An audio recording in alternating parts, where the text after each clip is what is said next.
All right, Kingkillers, we're covering chapters 98 through 100 in this episode. We discuss the always hilarious part where Kvothe manipulates Felurian by tugging at her ego with a less than flattering song about her sexual prowess. And then we also get her thoughts on the Amyr and the Chandrian, and she takes Kvothe to make another nerd cloak, albeit a slightly less nerdy cloak than the previous ones.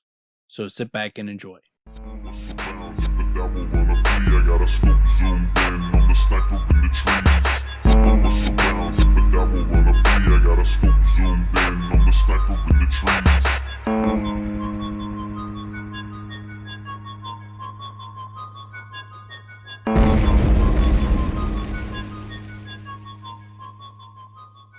All right, welcome back to the Kingkiller podcast. I'm Dan. Got with me Tim, who's blowing up on Discord, like a section. We got a section on our Discord channel. Tim is the worst, and people are just, filling it up. So, got that going for you. Yeah. Well, you know what they say. Tim is the worst, I know. That's what they all say. Yeah. Well, it's all right. I'm okay. But I don't know. With the comments. I don't know if I've even brought up on any of the Kingkiller episodes. I think I've only brought it up once, but we have a Discord. And if you don't follow me on Twitter or Instagram, or you're not, hanging on my every tweet and post, you might have missed it. But we do have a Discord, and if you want in it, in the show notes, we always got links to our different social media, so you can click on my Twitter or Instagram. Just send me a message, I'll send you a link. Slide into them DMs. So the just to explain, Discord is like an online. It's more of a forum for having a discussion than Twitter is or Instagram or any other shit. Yeah, so I mean, mainly what it's different people who listen to the podcast. We'll talk about the show, the episodes. We'll talk just about the Kingkiller Chronicles or Stormlight Archives. But we also, we got sections for we have sections for any other series that anybody wants to talk to. So it's just mainly if you like talking fantasy and you want people to, bounce some of your thoughts off of. That's what we do there. We just shoot the shit. Post up them memes. Right on. Yeah. So if you want in there. And if obviously, if you don't have an outlet and you've just been stewing and just all the times you hear Tim and you're just thinking, man, this guy's the worst, but I got to tell someone about it. Like there's the Tim is the worst section. That is for you. You can get it off your chest. I was going to say, with these books, especially Kingkiller Chronicles, I would say, well, both of them, there's a lot to talk about. Right? Yeah. We talk about certain aspects and we have our perspective, but it's cool to hear other people's perspective, because a lot of times we come out and say a lot of people feel this way about this, we don't, or I don't, or you don't, and then they can bring that perspective. So it's cool. Yeah, it's fun to interact. I like talking about all these different books and getting book recommendations, that kind of stuff. So yeah, it's fun. Get in there if you want. But yeah, so we're starting off with chapter 98, The Lay of Felurian. And in this chapter, Kvothe recovers from his crying fit and begins to play some music for Felurian and devises an escape hatch. And he writes her a really pleasing song that she's really happy with. And she makes a deal with him that she'll let him leave if he goes and spreads the word out into the world and comes back and sings it to her, sings the song he creates. I love these chapters in the Fae. Rothfuss does such a great job. The world he creates, the way he talks about it, kind of their back and forth. There are poetic elements to it, and the give and take is really, it's really artfully presented, I would say, and very thoughtful in terms of how he presents. Especially in this one, there's manipulation back and forth. It's great, and the boundaries are tested, and everything. Yeah, it's awesome, man. These are really great chapters, and I like the way like this one starts out. It was one of those things that I used to actually enjoy the moments when you wake up next to somebody in bed and you kind of don't know each other that well. So there's that little kind of awkward area that you're in, little pillow talk type moment. I used to love that shit. I love being in awkwardness, especially in those moments because you're setting a tone and you can really make certain comments that are very surprising. So I used to have fun with that. Yeah, I can see that. I could see that. Yeah, I don't know. Like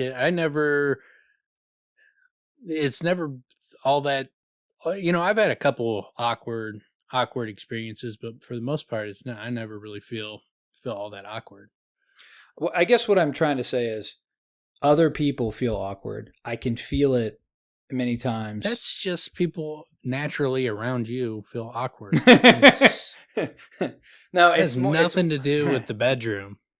It's more the moment itself. Well, I mean, especially if like the night before you had just met and maybe you were drinking and then the next day it's like, oh yeah, I guess this happened, huh? And then you just, kind of run with it. And I used to love that. That shit was funny to me. Yeah, one of our listeners he wanted us to talk about, he brought up the fact that one of the problems he had with Kvothe after coming to the Fae was basically is how promiscuous he becomes. Like he goes from being like a lovesick puppy over Denna to then sleeping with anybody who will sleep with him. And so it was, that was one of the things that he had a problem with. And I'm like, I mean, I get it because when I was, a young man and started having sex, once you break that seal and then like you find that you can do it a lot, you can find opportunities a lot, like you're going to take advantage of that. And you see this, especially if you're an extremely talented musician and you're extremely notorious in this world and you're famous, like you're going to be having a lot of opportunities. And so now where he was passing them by before, now, he's opening it up a little bit. He's experienced it. And so he's not going to just turn that tap off anymore.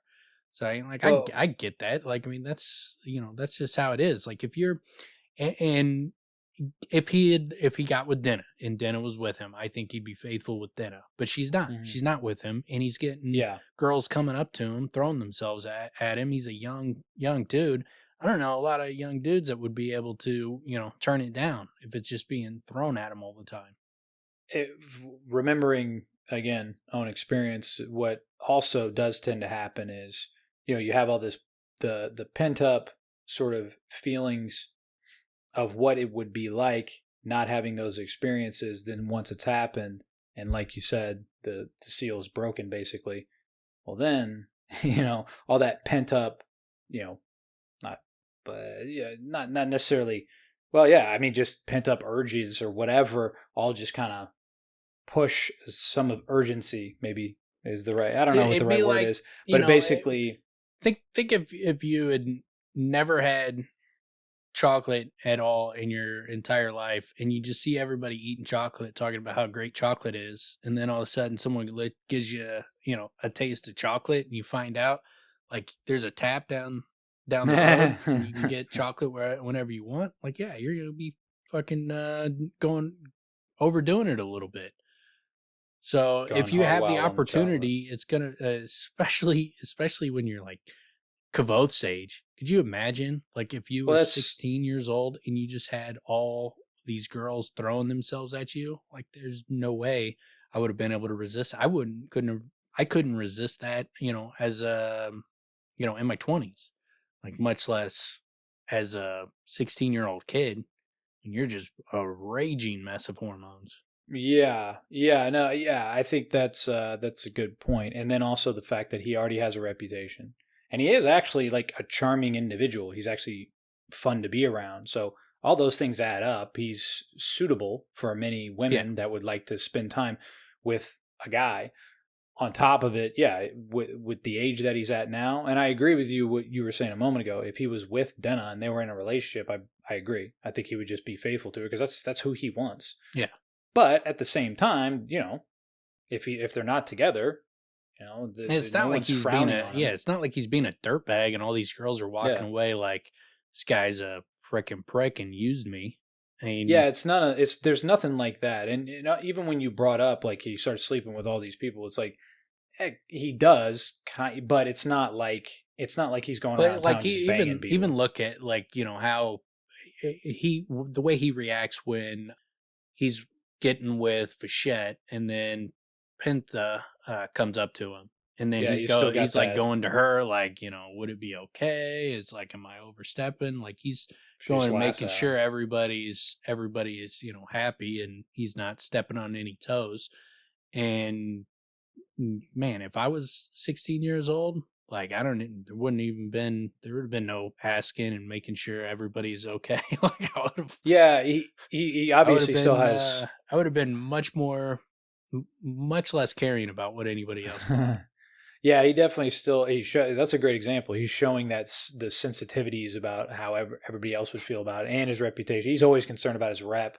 Yeah, anyway, he's way more mature than me. As a 16-year-old kid, he's way more mature and more empathetic towards the feelings of other people. So I don't blame him. I don't think he's being bad. And I don't see anything wrong with what he's doing. If the danger is that if you go down that route, I mean, it can become, a problem where you're not getting anything fulfilling out of it. And it's just like, it's just something to do. And it's, that's not necessarily great. But I think that's one of the things you find out. He's 16 years old. That's got a lot of time. Yeah, it's one of the things you find out as you grow, right? You test those boundaries and, realize, the positives and the negatives of all experiences.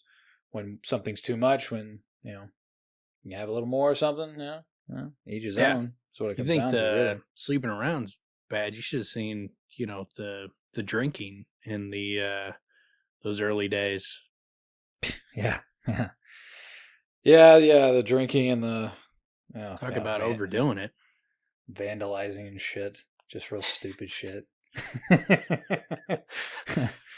But I mean, dude, I still will say if it wasn't for being, and I think we talked about this last episode, if it wasn't being for like basically put in jail for most of the day at school, there wouldn't have been so much of that energy where it's just like, let me fucking, break out of this. Yeah. So you just kind of lash out. At least I was definitely filled with a lot of that angst of like lashing out and doing what's inappropriate because I'm sick of following, walking down the hall when I'm supposed to and ask permission to go to the bathroom. All that fucking dumb shit. It gets old. One of the other things, like I'm all for Kvothe experiencing some joys in life and being, go ahead. If there's girls that want to get with you, go ahead. One is like, look at his relationship with Denna, how frustrating that is, but also look at his freaking upbringing, what's happened to him in his life. Yeah. He doesn't have rough enough. Yeah, dude, he doesn't have a little fun. He didn't have siblings. He doesn't have parents. He doesn't have cousins. He doesn't have, he doesn't have anybody who's really close to. He has his friends. He went like over 3 years without feeling the human contact. Someone touching him in a loving way. So, yeah, let the dude have a little fucking fun and experience some buddy touching him.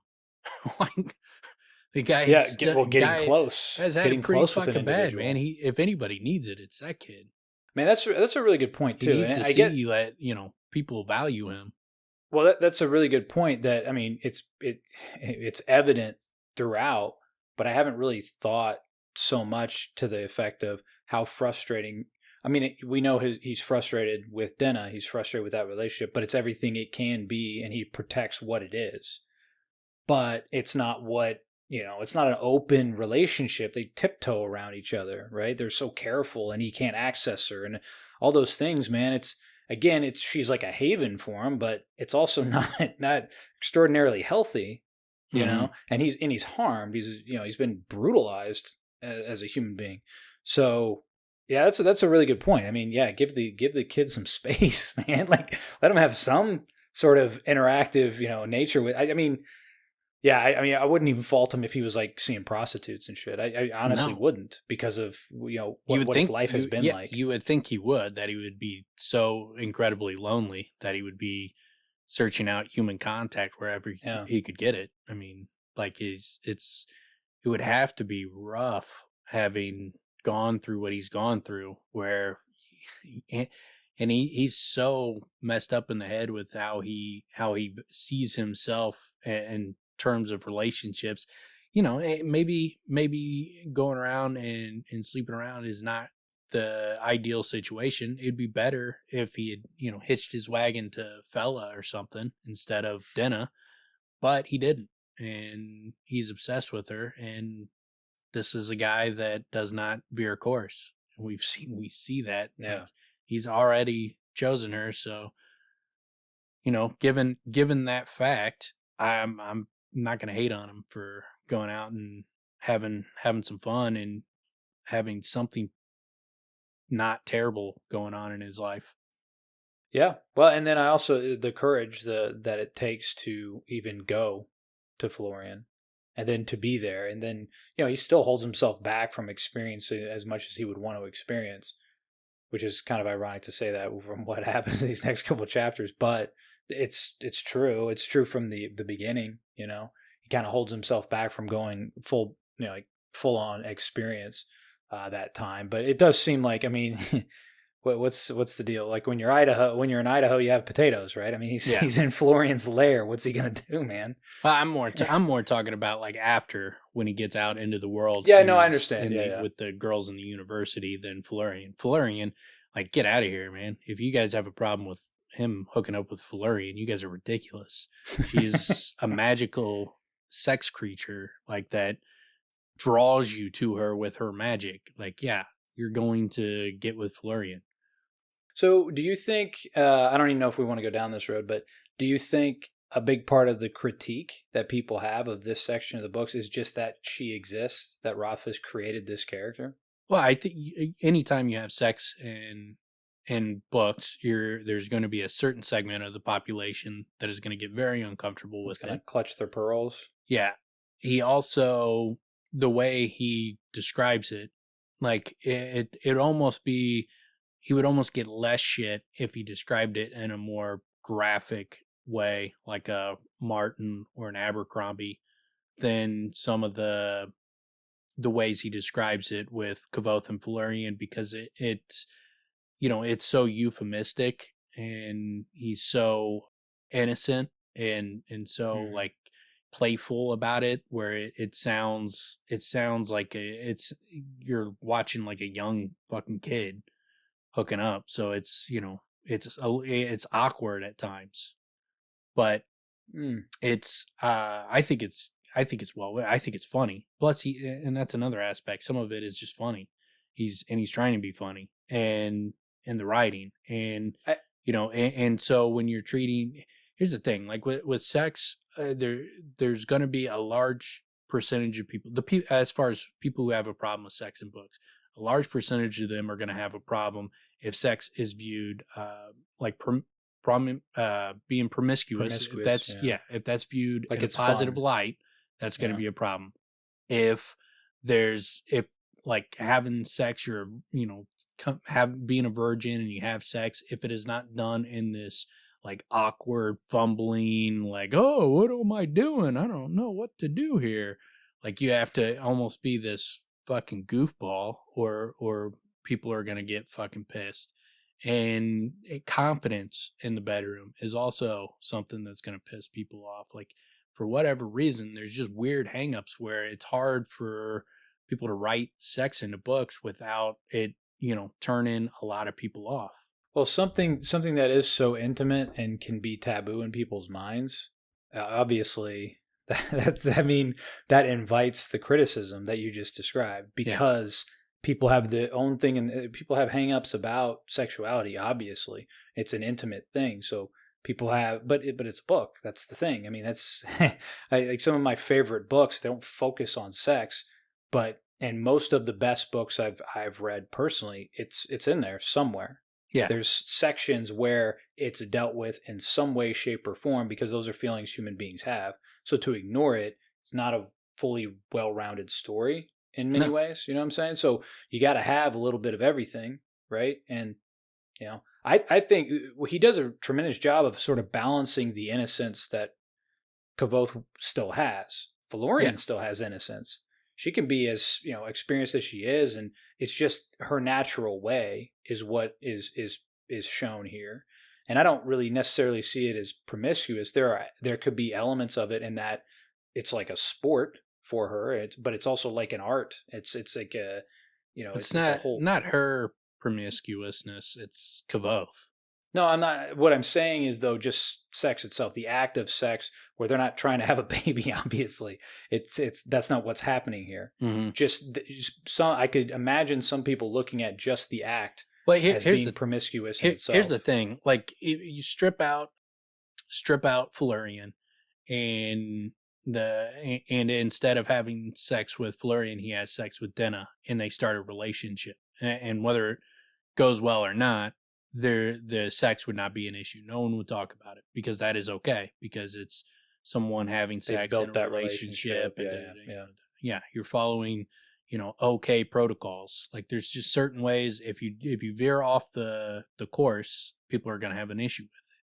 But if he if he went with like Denna and then he went graphic with that, then people would have a problem with it too. It's weird, man. Like if you just put sex in a book, you're gonna have a certain amount of people that are gonna have an issue with it. Period. Where do you think glory holes would fit in here? Glory holes are surprisingly very well received in all of fantasy.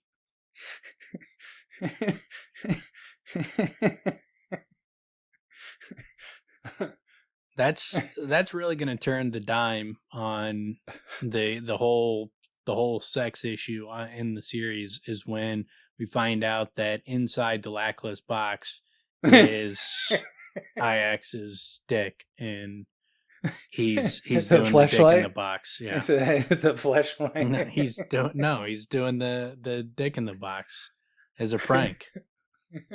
So when they open it up, it's just him standing there, like poking it through the fey. He's been wearing it like a shade the whole time. He's in shading. He's invisible.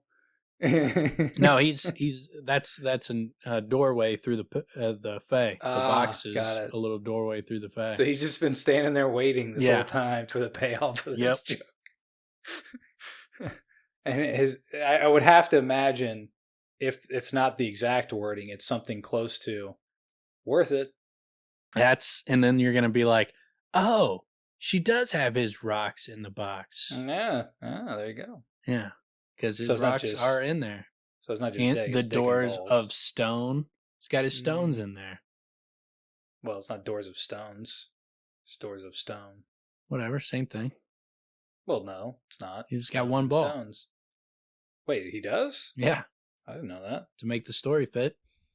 Okay. I'm going to shove that through. Plus the title of the third book is going to be Hanging Tough, so then it's really going to work. Not Hanging Brain. Yeah, I was going to say, he thought about Hanging Brain, but it was a little too on the nose.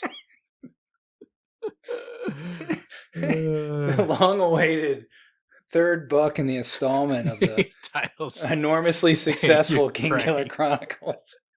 Volume 3, Hanging Brain. Talk about pissing people off. You didn't like the sex in the book. Wait until you find out what's inside the box. Oh, what a tremendous way to troll your audience. Yeah. Holy shit.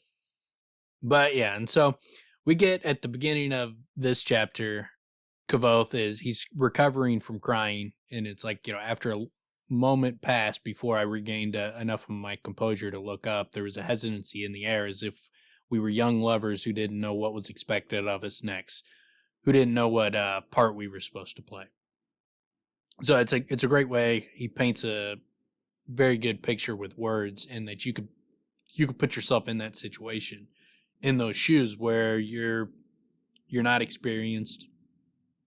You don't know how you're supposed to act, what you're supposed to do, and it leads to very awkward moments, in your youth. That's what I was describing earlier, that I used to enjoy a lot. It was fun to sink or swim socially in that moment. It's tremendous in literary form, right? I mean, just describing this scenario after what just happened, the two of them there, and like, this is how Kvothe feels. It's a great way to set the scene, sort of position things. Yeah, and then he goes and he decides to start playing his lute.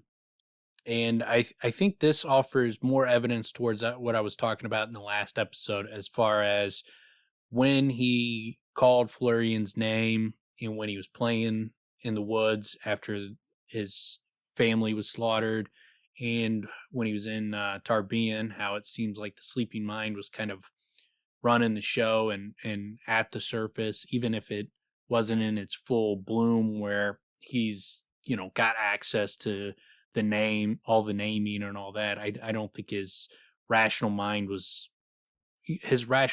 had much of it had been slipped behind the doors. I think doors of sleep, and I think the sleeping mind was at least partially awake at that time. But when he, it says, I picked up my lute and brought it close to my chest. The motion was instinctive, like clutching a wounded hand. I struck a chord out of habit, then made it minor, so the lute seemed to be saying sad. Without thinking or looking up, I began to play one of the songs I'd written months after my parents died. It was called Sitting by the Water Remembering. My fingers strummed sorrow into the evening air. It was several minutes before I realized what I was doing, and several moments more before I stopped. I wasn't done with the song. I don't know if it really has an ending.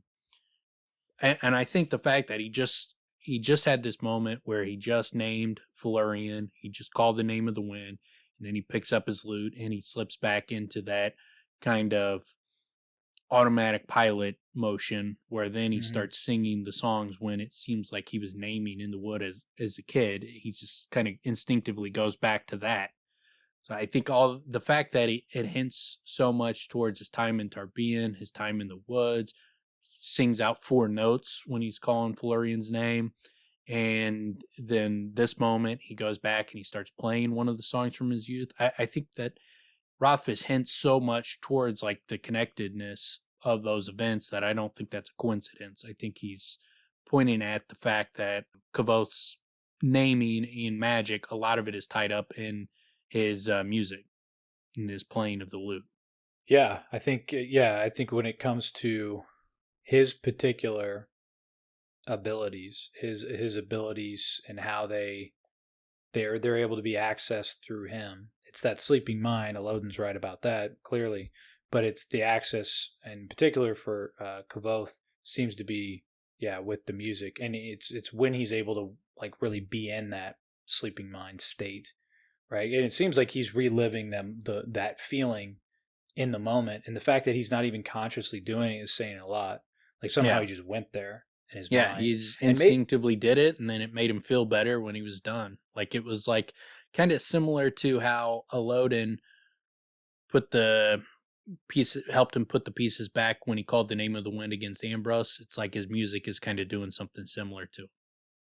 Well, and part of me also thinks like, so what he went through, he had all that control with naming Felurian and the wind, and had all that control, and he was like, he's cloud 9, he's at the top of his peak of experience, and then the comeback was rough, right? It's kind of like getting sober. It's sort of the way I looked at it. So he's still kind of reeling from that, it seems. So he's still kind of in that like state of like soothing himself. Yeah, and that's what he was doing. The analogy: the music is the hair of the dog. If the music is magical, he's getting a little bit of a taste to help kill that hangover. Little taste, give me a little taste. Well, and continuing on that point, this really tells us about Kvothe and just how bad it is, because he talks about how music always helps. No burden's too heavy as long as he has his music, basically, is what it comes down to. Yeah. I don't know. They might even say that. Yeah, it does. As long as I had my music, no burden was ever too heavy to bear. Yeah, and the fact that he doesn't have his music, if Rothfuss lays it on super thick, that how important music is to Kvothe and how life-shattering it would be to not have it. Yeah, well, and no wonder the state he's in, he's waiting to die. It's a man who's waiting to die. He doesn't have something to pull him back out. he's got like his time with Bass, and he kind of jokes around a little bit, and he gets to tell a story and all that stuff, but he's just broken. And like, we've speculated so much on what could be happening there without even getting, we sometimes getting specific, sometimes just keeping it wide open. But I mean, this is very clear. He doesn't have this way to soothe himself. He doesn't have this. So it's like you said, it's reiterated so much how important it is. So it's a big deal. And again, right here it makes a big point of it. Yeah, and then he starts. He looks at her and he starts feeling that desire to have her, and it's that desire, that feeling, that pull is what kind of snaps him back to his survival instinct. And he's like, I got to get the fuck out of here. And so he starts devising a plan for escape. And she's like, does my tender poet have a name? Her voice was so gentle it startled me. I opened my mouth to speak, then stopped. I thought of the moon, caught by her own name, and 1,000 fairy stories I had heard as a child. If you believed alone, names were the bones of the world. I hesitated for about a half a second before I decided I had given Felurian a damn sight more than my name already. I am Kvothe. The sound of it seemed to ground me, to put me inside myself again. And she's like, would you sing Sweet for me again? Please, your songs are like a caress, my Kvothe. Wasn't entirely comfortable with the way she referred to me as her Kvothe. But I don't even think, it's with Felurian, it's not even like a conscious choice of words. It's just like everything is hers. She seems to have this very childlike demeanor in her, as far as like, that's mine, gimme, I want, like that, that type of thing. Yeah, no, very much so. And it's the same with leaving. You can't leave. Like, what do you like? People don't leave her. That's why even after they make the deal, it's still like super awkward for her, because she's like, she's never been in this position. Yeah, it's not malice. It doesn't come off as malicious. It comes off if she's like an innocent child. And this, of course, you want what you want, and you want to always have what you want to have. That doesn't change. There are a couple things that you read there that I thought like stand out to me as just like how Rothfuss is fucking great. Like, her voice was so gentle it startled me. That's kind of an interesting, like, the idea of being startled by something gentle is a pretty cool juxtaposition that actually works in this scene, And then also that idea of his name grounding him, the fact that like he's it's that reminder to himself. Like, Rothfuss is really careful about like layering it in, because he feels he wants her, right? He's getting those feelings again, but then he's still on the defensive, and like being able to speak his name, it's like, oh, okay, so now I'm inside myself again. It's like he's getting that stability back. It's really interesting, man, because with her, clearly he's being pulled and pushed. He's in the previous chapters, he was consciously on the defensive. Now he gets to kind of like figure out a way to like live in this moment that like he makes it his own. It's fucking brilliant, man. Yeah, and it's obviously got to be you would have to take time to get used to the fact that you're with Felurian, who seems to have just a natural magical pull directed towards her that, makes you desire her and want her, even if she's not actively pushing it on you. It seems like this is not something that she can just shut off. She can ramp it up or not, but it doesn't seem like it ever just fully goes away. Yeah, there's a moment, oh man, I can't remember if it was what we just read or if it's coming up, but there's like a moment where he sees her. I guess he saw her in she's kind of being serious. She's not like laying it on him. She's just kind of being serious with him in the moment.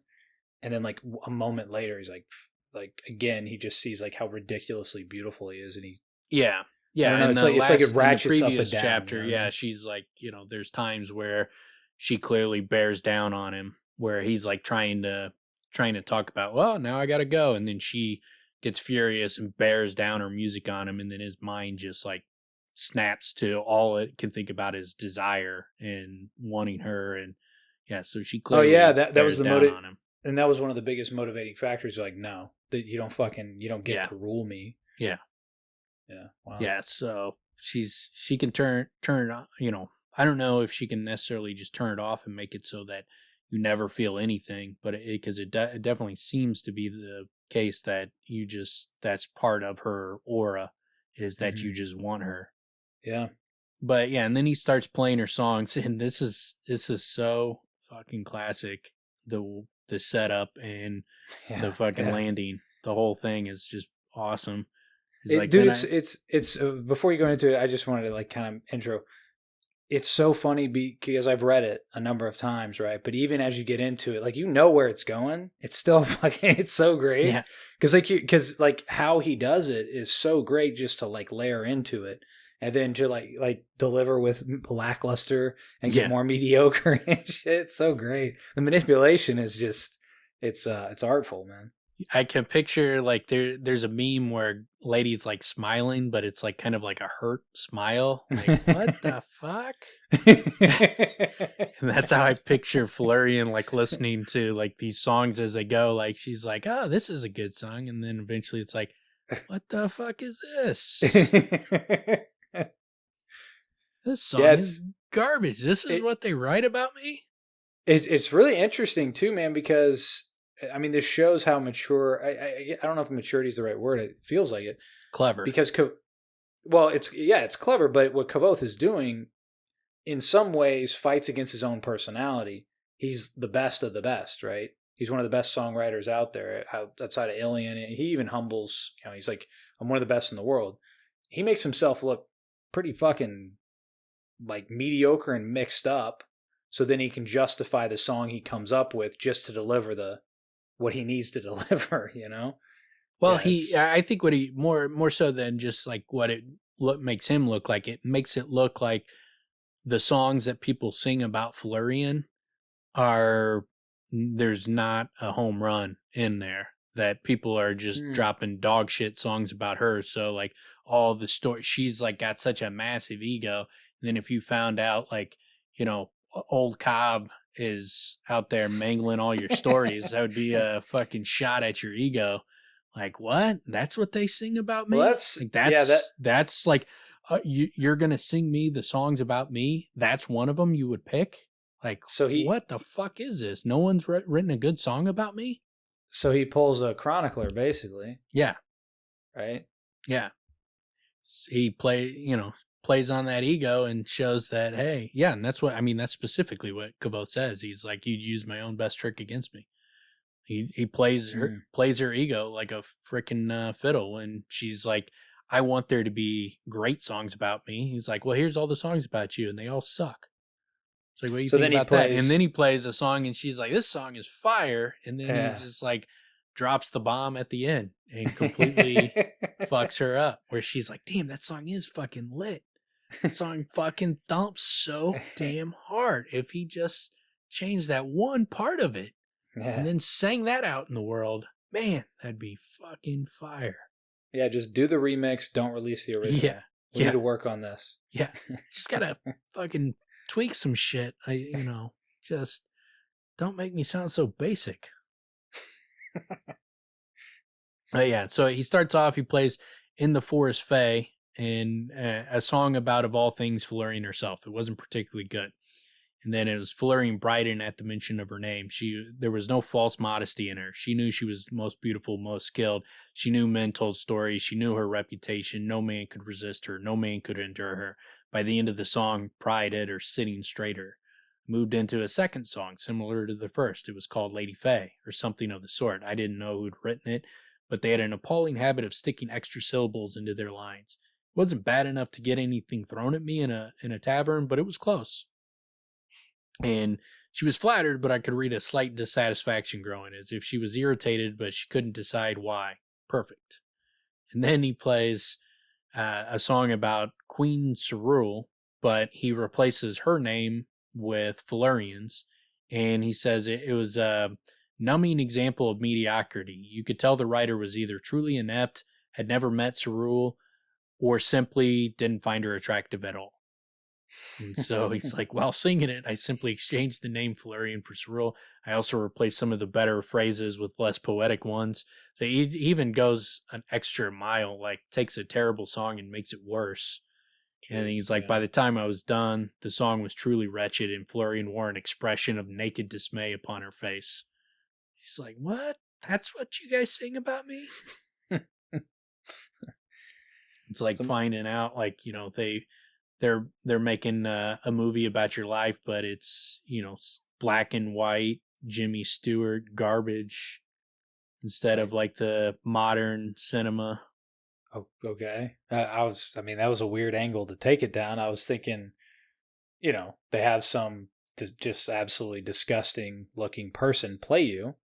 And then, it's just you're basically cast as the big loser, just a massive, massive loser throughout the entire movie. Which I wish I could. I can't think of like an example of just I guess the Big Lebowski, but he's like a likable loser. Yeah. No, I mean, if you're gonna do a movie about Felurian and then you made it black and white, that would be terrible enough. Who would want to watch that? Okay. Or you cast Glenn Close to play Felurian. How about that? Is it black and white? Who cares? It's terrible. Point. Well, I guess, you know, in the Fae, if you're going to try to portray the Fae the way it is, which again, man, that's why these chapters are so interesting, because even Kvothe can't remember all these specifics.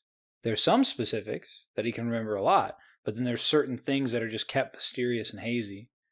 You know, and Rothfuss just has the knack and obviously intentionally gives us certain things by leaving other things out. So we get this hazy sort of idea of what it's like, and it's this dreamy sort of world that's super interesting and in some ways similar to ours, but then many ways completely different.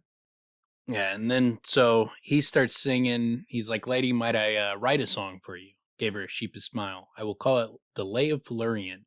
She blushes a bit and looked at me through lowered eyes. Her expression bashful and brazen. All modest boasting aside, I write a fine song when I set my hand to it. My skills had recently sharpened in the mayor's employ. I'm not the best, but I am one of the best. Given enough time, a worthy subject, and the proper motivation, I dare say I could write a song nearly as well as Ilian. Nearly. So I always love when he's got that little cocky swagger. I mean, that's, you know, one. And I love the fact that Felurian is almost the same way. Like they are two peas in a pod as far as that go. But he's probably, you know, in all honesty, as far as the way the character's written, he's right. I mean, he is, you know, when people hear him create songs or do anything musical, at people's jaws drop. So he is extremely talented. So he's justifiably cocky. But then I looked to the back of my mind where that mad chattering part of me had been composing a song to Felurian all this while. So I like that little kind of throwback too. Obviously it's, you know, happening a couple of chapters ago, so it's not that far ago in the story. But when he first got there and she was kind of ripping apart his mind, he portioned off that side of it and used the skills he learned as far as splitting his mind. And that part of his mind was writing a song about her the whole time behind the scenes. So he's like got this setup where it's not that Kvothe just sat down and he's freestyling. He's like, he'd already written a song in his mind with just a separate part of his mind. I like that little touch. Yeah, it's fucking awesome, man. The idea that's what I was saying when we covered that. It's just like the brilliance of being able to split your mind up and have it continue to do tasks for you. Yeah. And it's pretty tremendous in terms of, you know, be a very useful skill. Multitasking. Yeah. Yeah. And then he got flashing moon silver, midnight blue her eyes. The lids were subtle colored butterflies. Her hair swayed, a dark sky swinging through the trees with the wind singing. Felurian, O lady fair, blessed be your glade. Your breath is light upon the air. Your hair is shadow dappled shade. And just one thing I'd want to say is like, man, I read that extremely well, and I'm very, very happy with how that went. But beyond that, he's dropping these songs and this song to her, and she's getting swept up on it, and she's loving every second of it. And he's like, I watched from the corner of my eye. She sat as if listening with her entire body. I bent over my lute and danced my fingers across the strings. I wove chords like water over river stones, like a soft breath against the ear. Then I steeled myself and sang. Her eyes were of the bluest black, like night sky with the clouds blown back. Her skill and love, I stuttered, my fingers on the strings, pausing for just a moment as if unsure of something. I saw Felurian wake halfway from her reverie and continued. Her skills and love, they do suffice. In close embracement find her nice. Felurian, O mistress bright, your touch more sought than silver, and then she's like, what? Even though I was expecting the interruption, the ice in her voice startled me into a jangle of notes and sent several butterflies into flight. But and I love the aspect that she was like getting swept up in the song the same way everybody else gets swept up in his song, you know, and it gives more notion towards that magical feel to his music. Everybody just gets completely wrapped up in it, even someone like Felurian. And he knows it, right? He does that little hesitation to like brace for it. I mean, one, he steels himself to be ready to do what he's got to do, but he hesitates to just barely bring her out of it. Yeah. Right. So she's ready to not just be swept up by the beautiful music, but to hear suffice. Yeah. The idea of that line, I mean, it's one thing to say, men find her nice. Obviously that's, oof. But suffice is the word, man. That's the one that's, it's just right. Yeah. Yes. That's what I always try to say to women afterwards. Like, hey, that suffices. Well, that did the trick. That was solid. It was like, I was hungry, ate a bologna sandwich, and now, that took care of that problem. I mean, yeah, it's hard to come up with. I mean, I guess those do it. You're the bologna sandwich to cure my hunger pains. Like a fucking bologna sandwich. What the hell did you just call me? Son of a bitch. It's like, no. I like bologna sandwiches. They're nice. They're decent, solid. Yeah, I really like them. What are you talking about? Those bump knuckles. Yeah, man. Yeah, get pound. But yeah, her expression was a storm of rage and disbelief. I love how mad she is too. It's not even just like a little bit of an insult. Like, you just took this supermodel who is completely wrapped up in her looks, and you gave her the most backhanded compliment ever, and it completely sets her off. It's like, I'm sorry, I said. I should have known better than to try. I pitched my voice somewhere between broken spirit and beaten child, lowered my hands from the lute strings. Some of the fire left her, but when she found her voice, it was tight and dangerous. My skills suffice? She hardly seemed to be able to force out the last words. Her mouth formed a thin, outraged line. Oh, man, so great. There's a part also that, like, he really pours it on here, like how angry she is, like the blood draining from his face at her tone.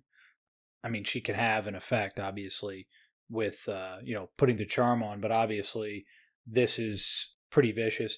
When he mentions distant thunder doesn't drub the ears, you feel it prowling through your chest. That's pretty interesting too. I mean, that's that sort of a Loden thing, right? The amount of anger she's sort of projecting. But I was thinking, I was at a zoo once, and a tiger actually literally roared, and it was roaring at. They were like prancing this goat in front of it or something. I don't know if they were just trying to get it to roar, or they're just trying to piss it off, or they're going to feed it. I don't know. But it roared. I didn't even see it. I just heard the roar and felt it in the center of my fucking chest. Yeah. So it's kind of wild to like consider, that happens. It's like, I've been, human beings have had that reaction for thousands of years or whatever, however long. Yeah, it'd be terrifying if you were out in the open with a lion. Yeah, that's a good warning symbol. Or there's an alarm inside your chest, and he's hitting that. She just paged him with that that alarm while she's flipping out on him. I like, and then, he lays the trap. He's like, I exploded my voice, a roll of thunder. How the hell am I supposed to know? It's not like I've ever done this sort of thing before. You tell me fairy stories, my Kvothe. I felt my face go grim. I don't mind being called a liar. I am. I'm a marvelous liar. Yeah, but I hate being called a liar when I'm telling the perfect truth. It's like, okay, dude. Well, sorry. That's what happens when you lie a lot. People call you a liar. Really smart, though, like playing the innocent, incapable child, right? Yeah. Really, really, really smart tactic, obviously, the inexperienced nature of it, because it brings it all back. But yeah, I love that. I don't mind being called a liar, but I hate being called when I'm not. Here's one of the parts people have a problem with. But you were like a gentle summer storm. She made a fluttering gesture with a hand. You were a dancer fresh upon the field. Her eyes glittered wickedly. Now people take that as like she's sitting there saying he's like the Michael Jordan of sex his first time, and he just coming out fucking hitting grand slams. Like those are euphemisms, and like we find out just a couple, like next chapter she's like, you're all right, but we got a lot of fucking work to do. There is that. She's also just basically like, I didn't think you were, like if you would have told me you were a virgin up front, I would have expected more bumbling around. Yes, I hear that. It's also she's kind of running the show. You know what I'm saying? And she's like the best she's the Michael Jordan of lovers. Yeah, but she's talking about his prowess. No, I understand that, but it's two to tango fucking situation here, man. Mm-hmm. When they first got together, she's half of this dance. She's had sex with dudes, and I understand. So she would know if it was just like, when you're with me, you're never bad. She wouldn't even say that thing. She wouldn't even say that. Oh, I understand that, but I'm also saying, knowing her the way she is as a character, she loves how good she is at it. And if he literally just reacts to what she's doing and kind of goes with it, which is what's really funny, man. He talks about, I'd read some books. Like the idea of learning how to have sex by reading books is so fucking hilarious to me. Like I remember like TV shows, I think we just talked about this, but TV shows and shit where like kids talk about like practicing kissing. It's just so fucking funny to me. The idea. React off of what the other person's doing. I mean, because like, it's not going to, there's not like just, this is my moves and I just do this, because if that's your thing, you're going to run into about half the people are not going to be very happy, are very satisfied. They're going to be like, that barely sufficed. I would say it would also be a good example of the Mike Tyson quote, which is everybody's got a plan until they get punched in the face. I think the second you're in the moment and some chick's putting a tongue down your throat, that whole plan of like this, then this, then this, that's all going to go out the window anyway. Yeah. So just fucking be in the moment. It's just a dance. I mean, that's what I'm saying. It's just, you're just kind of moving with the person, but and you realize it is very much so if you've ever been with someone who's completely out of rhythm with you, where you're like, what the fuck is going on? Like, you're like fucking at the wrong fucking speed, shift up or down or whatever. That's really funny. We're just so out of sync that that's what makes it terrible. Is like, that's really funny. You're just out of complete sync with each other and you're not It's like, I don't even understand what our bodies are doing like with each other. This is so fucking weird right now. That's a really funny, man. I haven't thought about that in so long, but that's a really funny truth. I mean, that it's kind of rare, but that does happen. That has happened a couple times. Yeah, that sticks out in your mind. So like I'm thinking about all these moments now, but I think of one specifically when like one person's a little drunker than the other. You know what I'm saying? Mm-hmm. And like then it's like, whoa, what is like? Yeah. That's when it really sticks out, where it's like, well, this isn't really working at all. So maybe just go to sleep or whatever. Yeah. But it makes it terrible. But that's also what I was getting at with Felurian. She's the best at doing this. She's going to be a really good fucking partner your first time. That's why also, Kvothe comes out of this like freaking Daryl Strawberry or whatever. Yeah. Except he doesn't. I mean, she's like, you're not bad. No, I'm saying when he leaves. My guess is when he leaves, Losi, enjoys what, the ride. Yeah, for sure. For sure. I mean, yeah, if you're at a single-minded focus to like practice and get better at it, like in your talking, in your listening to what the other person likes, and you're learning, like, yeah, you are going to get better. So yeah, it makes perfect sense that he does. Well, you just crack the books, man. Spend enough time. Read a lot of books. Reading a lot of books about step 1, 2. I love picturing when they have the footsteps on the floor and someone's learning how to dance. The idea of doing that with sex is so funny. Where it's push your leg back. Now I do this. In today's world, instead of the books, it's you're going on Pornhub and watching that, and then you go to the girls and they got to be like, "What the fuck are you trying to do to me?"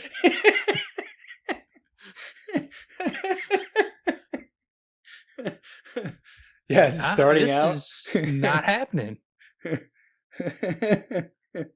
I don't understand. I've learned from movies. This is the way it's supposed to be. Go watch a different fucking movie, you fucking weirdo. Oh, man. But yeah, please, I'm not a complete rube. I've read several books. Yeah, and I like that Felurian laughs at him for it, too. Yeah, it's hilarious. From books, but then she gets a little bit indignant about it. She's like, he's like, I didn't know if I should be offended. You were rather good, too, I said hurriedly, knowing I sounded like the last dinner guest to compliment her on a salad. As a matter of fact, I've read books? Books? You compare me with books? Her anger crashed over me, then without even pausing for breath, Felurian laughed again, high and delighted. Her laugh was wild as a fox's cry, clear and sharp as morning bird song. It was no human sound. I love that he keeps dropping that line, because then when he does it with Kvothe, it signifies something, that this is fucking different. Kvothe is different. He's changed after going into the Fae.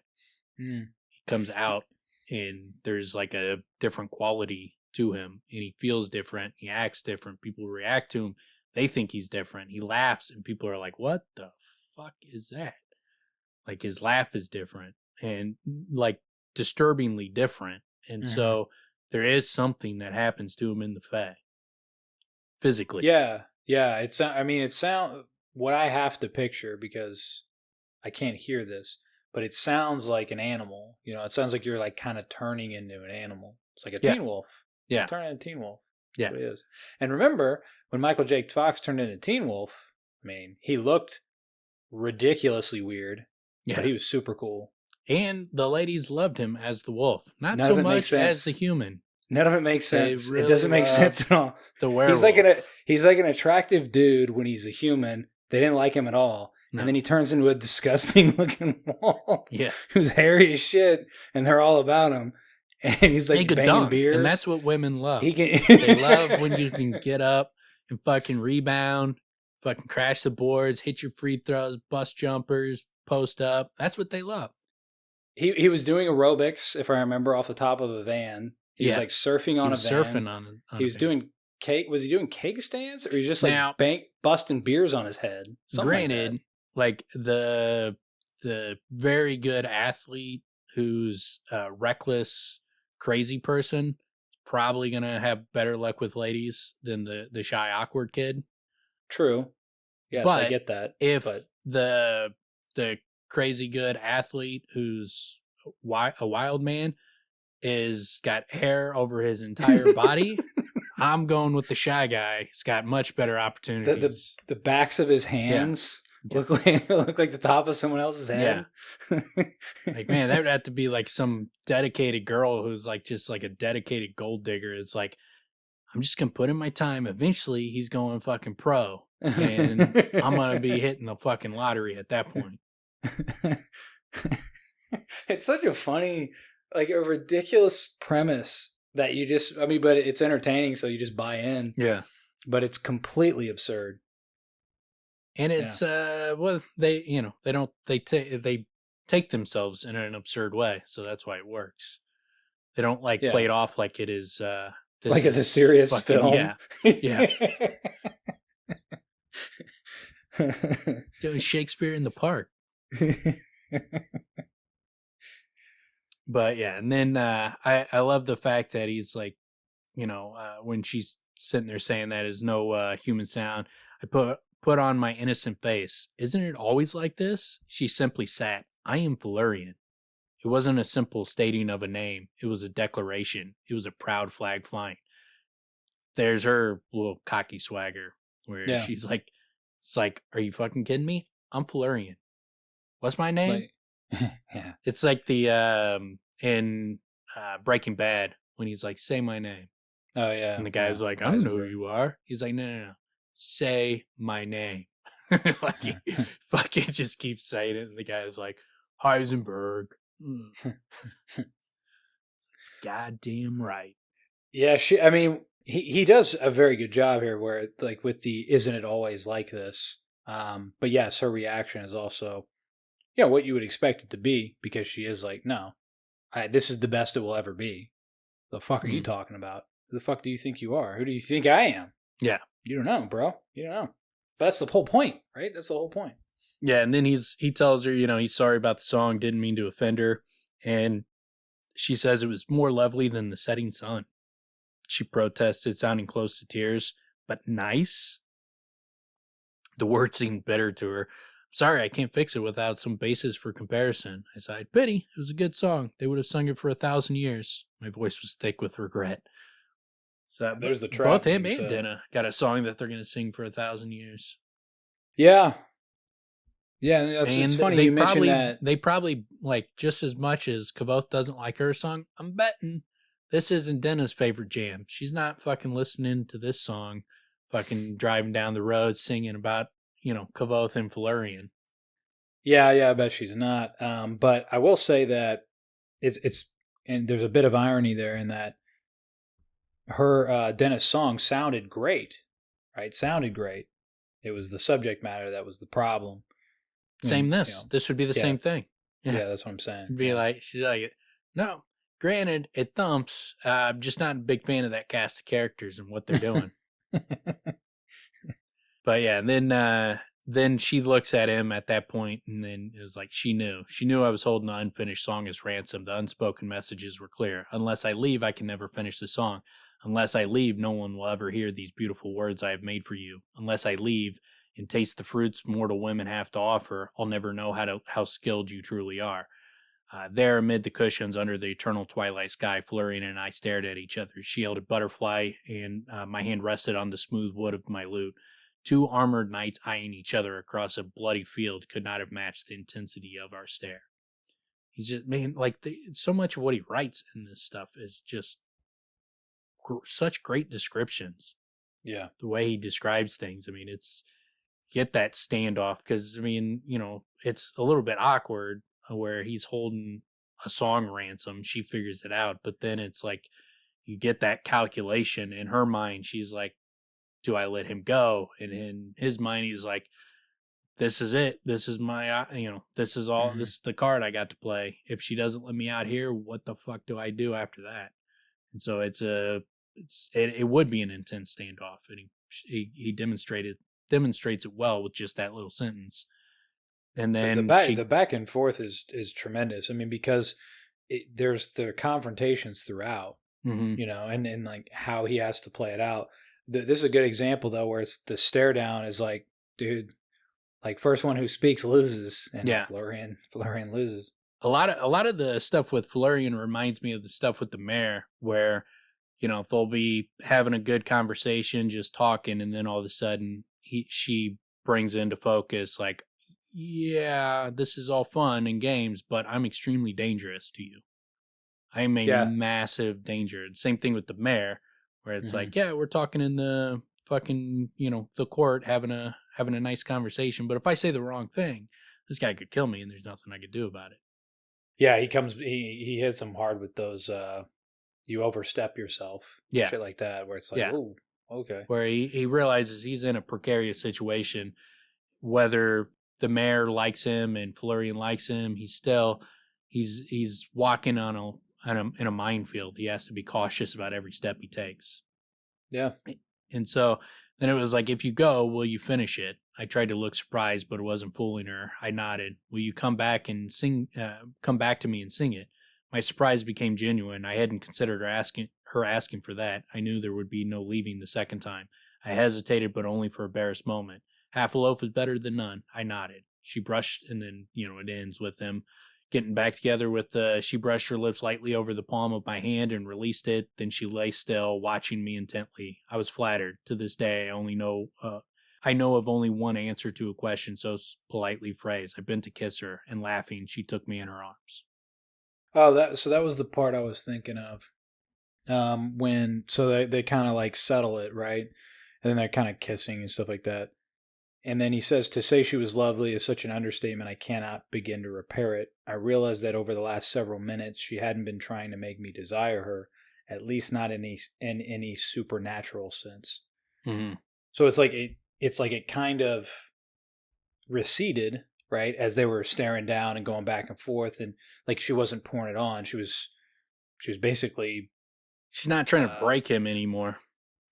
Yeah, I mean, before she was engaged like she in tries something to else, break other thoughts. Yeah, she's trying to use. It seems like normally she just tries to use you up. She's gonna get as much out of you, and however long you last.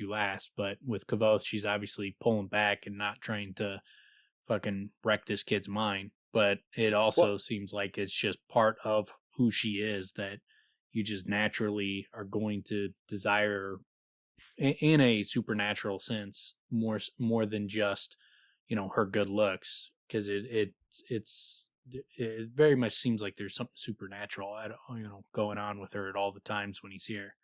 Yeah, no, I agree with that. What I think was kind of happening there is she's occupied, and when she's kind of occupied with something, then it's not coming out her pores. It's not full. It's not at full capacity. In terms of that attraction. She's still ridiculously attractive. And that's what's funny is like once it kind of relinquished and once they kind of relaxed, and it was like he saw it again. Yeah. And then that's when he realized like it was kind of turned off for a moment. Yeah, it's really interesting. I mean, the fact that her magic is just like it's natural to her. So she can't help but utilize it and use it and fucking just to get what she wants. Like you said, I think it's a good example. Like she's like a child. And how dangerous that would be. Like if a child could be like, give me, I want that. And then she can make you desire to give her what she wants or give him what he wants. Like just that, how dangerous that would be if you as a parent could be completely controlled by your kids' wanton desires. Anybody. It doesn't matter who. It doesn't matter but who it would the be individual extremely dangerous is. if it's a kid who's not, concerned with your well-being. Like kids don't have a lot of empathy for their fellow human beings. It takes them a while to develop that empathy. There's a lot of they're very much self-centered. Yes, they're supposed to be. That's survival, right? Yeah. But so I mean that's why it would be more dangerous with a kid. Like if an adult has that power, their conscience hopefully would get in the way. It'd still be dangerous, it would corrupt, but there would at least be some limiting factor in the fact that they would know what they're doing is wrong.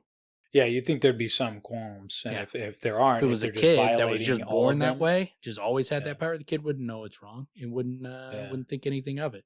The kid would just use the power. Well, and that's kind of what Felurian has going, right? Exactly. Because we look at her that way. Yeah. That's what makes her so fucking dangerous. Is like it's not a matter of right or wrong. This is just who she is and the way it is. Yeah. Very interesting. But that's all I got on that chapter. Yes. That is it for me. All right, and then chapter 99, Magic of a different kind. Kvothe learns some sexy magic from Felurian, and she tells him some stories about the Fae. Gives him a little bit of education. A fun one and a confusing one. I'll leave you to figure out which is which. Yeah. He's a little vexed at some of it, but she draws diagrams for him, right? Yeah. On the other ones. Yeah. Teaches him, jazz hands, thunder hips. Thunder hips. Yeah, that's my favorite one. Sexy jazz hands, thunder hips. Sexy jazz hands. I can picture that. I think I know what that is. The water buffalo lightning thrust is also a very popular move of mine.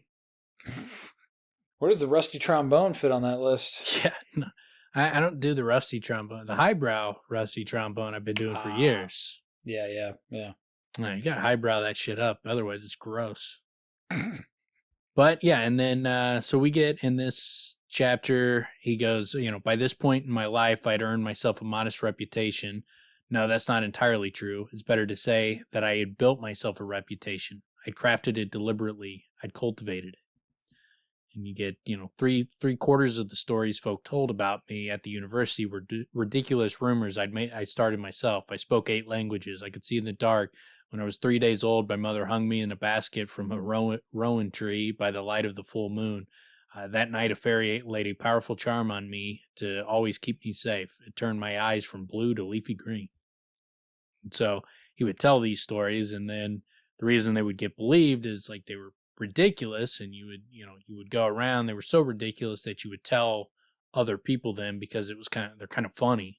And they're kind of absurd, so you would tell that, but then they would be like, but this dude is pretty fucking badass, and he's way better than everybody else at sympathy in the class.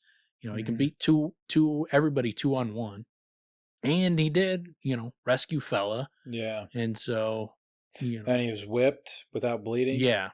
And he called the wind. Broke Ambrose's arm. Yeah. So the true feats that everybody knows about are sprinkled in with all the made up bullshit, and then that's how you get that old Cobb concoction. And so he was definitely building a reputation, but he also knew that a lot of it was bullshit, and so he knew that he was not as king shit as everybody made him out to be. But then he's with Felurian, and he bested her in magic. He called her name, and he named the wind, and he could have killed Felurian if he wanted. And now he's just chilling with the dime piece of all dime pieces in the fucking Fae. So this isn't just some made up bullshit. This is some crazy Taborlin the Great shit. I think part of this is important for Kvothe the storyteller, right? I mean, he's basically saying, look, there's a lot of things that I've said, blah, blah, blah, but this shit really fucking happened. It's the most fantastical, right? Yeah. I mean, in terms in their world, they'd be like, get the fuck out of here. Nobody sees Flooring, whatever. Or nobody spends time with Flooring and comes back. I did want to mention also, I just love how he does say, still, I knew my reputation was a coat spun out of cobweb. So he's that's that layering that I was kind of talking about, where it just puts this thing in your mind that we're about to see something kind of similar. It's not exactly that. When she makes the shade, it kind of, coat spun out of cobweb. It's kind of, it's not literal, but it's almost like a metaphorical visualization. That's like a visual foreshadowing or imagery, I guess you could say. Yeah, I mean, it's his cloak was spun out of shadow, but yeah, it's her act of it. I he's guess definitely in this whole section. It's a massive lot of play on words, lot of poetry, a lot. He gets real fucking fancy with the prose in this section of the book, more so than anything else. Obviously, the prose is talked about constantly in both books, but he wanted to make the Fae something different. So it's the feel is different. The way Felurian talks is different. The world is completely different in the Fae. Everything about it is different, including his writing style is different in the Fae compared to the rest of the book. He gets much more flowery in this section than the rest of the book. Yeah, and it's very appropriate. It's very much appropriate. And it's kind of funny too, even if you like visually look at it, it's a lot of really short breaks, like a lot of really short paragraphs as compared to a lot of the rest of the book. It's just one of those things I see because we go through these books, but it's a lot of really shorter paragraphs for whatever reason. And there's so much detail, and the funny thing is a lot of the detail is kind of hard to hang on to.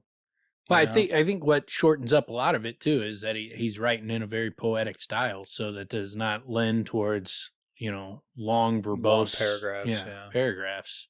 He's got to, because if you're going to write in a more poetic way, then you need to cut down on the words, because the longer it goes, the more tedious it's going to become. Mm-hmm. And it's going to be, you're going to lose people. So you have to change. It's a different writing style in a large part. I mean, they're conversations. It's poetry. It's a political. It's a poetic back and forth. It's like a song and dance. Well, and that would be natural too, with the way that she is, right? And he's interacting with her, and he tries to match her, right? Match her wit for wit, kind of like with Dinah, Yeah. And one of the things that I think really speaks to what is happening here of the overarching story and the life of Kvothe, but now there was no sense pretending. What I'd done was truly worth a story. Every bit as odd and wonderful as any tale of Tamerlane himself. I'd followed Felurian into the Fae, then bested her with magics I couldn't explain, let alone control. Then he's like, I felt different now, more solid somehow, not older, not wiser, but I knew things I'd never known before. So he's never going to go back.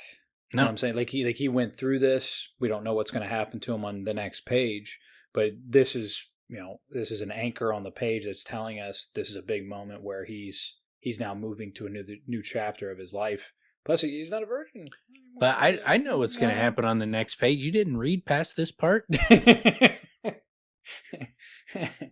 this is going to hurt the rest of the podcast if you've been stopping here every time.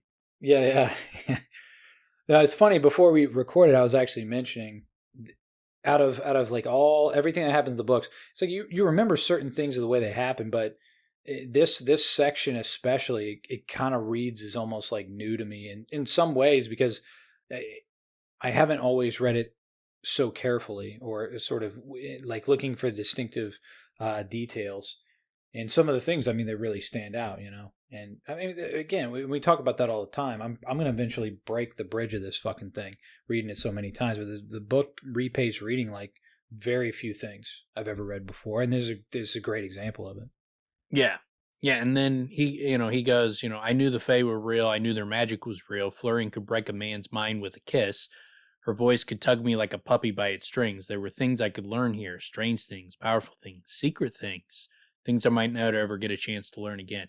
I think it's interesting that he says secret things, because that's what Dinah says as well. When she's like, I'm learning things that they don't teach at your precious university. Secret things. Mm. That's that Jack in the Box, right? Yeah. That's her now, Fae. Instead of Felurian beating his ass with a stick, she's like nibbling on his neck and giving him sexy time, but which is a little bit better than what Dinah's getting out of her time with old master Ashy Elbows. But yeah, it's a little bit understandable, because Felurian, she's got smooth ass elbows, so she's feeling real good about herself. Old Ashy Elbows, it's a little grumpy, and so he's going to be a little bit testy, and he's more likely to hit you with a stick than, say, Felurian, who's always feels good about her elbows. Yeah. Well, and he does mention learning lover's arts from Felurian far outstripped any curriculum offered at the university, and I would think so. I guess it does beat the shit out of hot yoga. Yeah, that's where I would disagree. It's Kilvin's teaching hot yoga. Like, it's not just a regular standard run-of-the-mill hot yoga class. It's Master Kilvin. That's pretty fucking fire, man. Okay. So, yes, but you think it beats time with Felurian, huh? I think it's close. Maybe if I was 16, I would easily pick Felurian.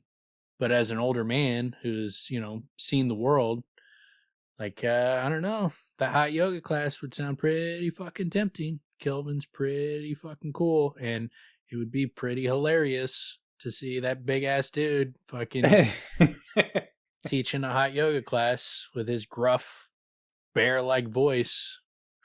Downward dog. Now. I'm trying to picture how the namaste would come at the end. I don't know if he would go that route. No, I think when it's yoga time. Yeah, it's true. He does let his hair down. Yeah, he puts on his Zubaz pants. I'm thinking he even puts like little trinkets and braids in that hair. So yeah, he's just doing it, you know, got namaste, doing the fucking split across the chairs, and everybody's. But damn, this dude's impressive. As soon as yoga's over, yeah, he goes right back to what he was. Yeah, he's fucking yelling at people. Yeah, I can see that. But yeah, and then when he asks if she would teach him, she's like, "Foolish sweet, haven't night already begun?" She's like, "It's good you are eager," Felurian said, her fluting voice tinged with amusement. "You have some cleverness and natural skill, but there is much to learn. When you leave to walk among the mortal, I will not have you shame me."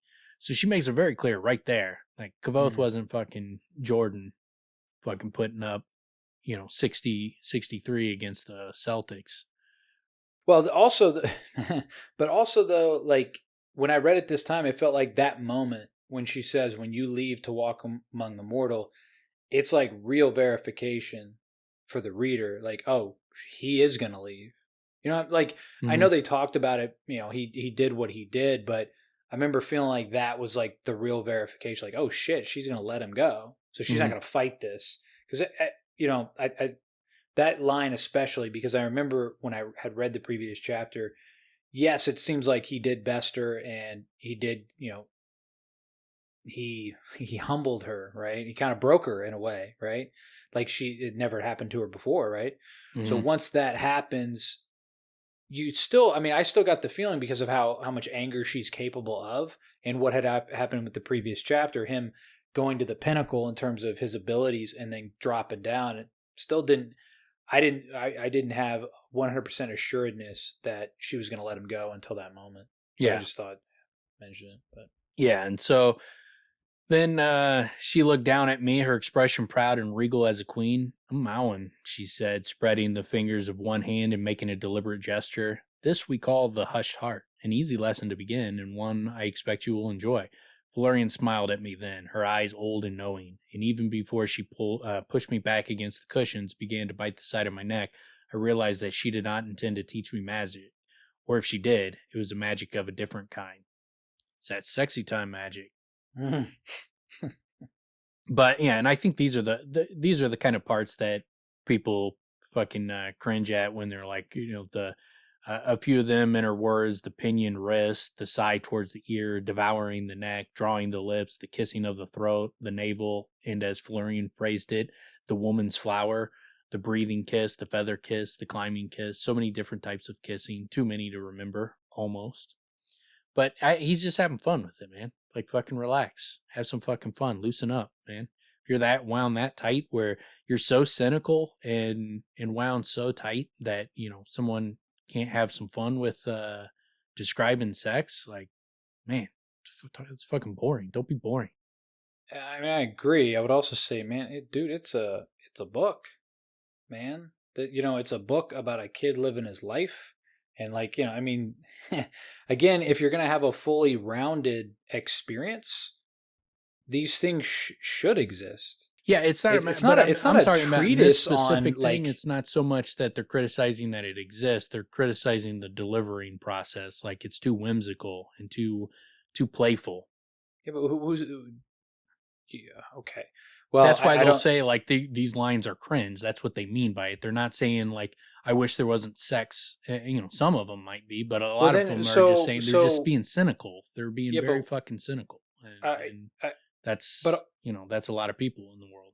But also, Felurian's her own character. She's a whimsical child. I know, I agree. But I'm saying that's what they have a problem with, is they don't like the whimsy, and they don't like it in with the sex, and so it's not a matter of like, this is a kid, he has sex is going to be in it.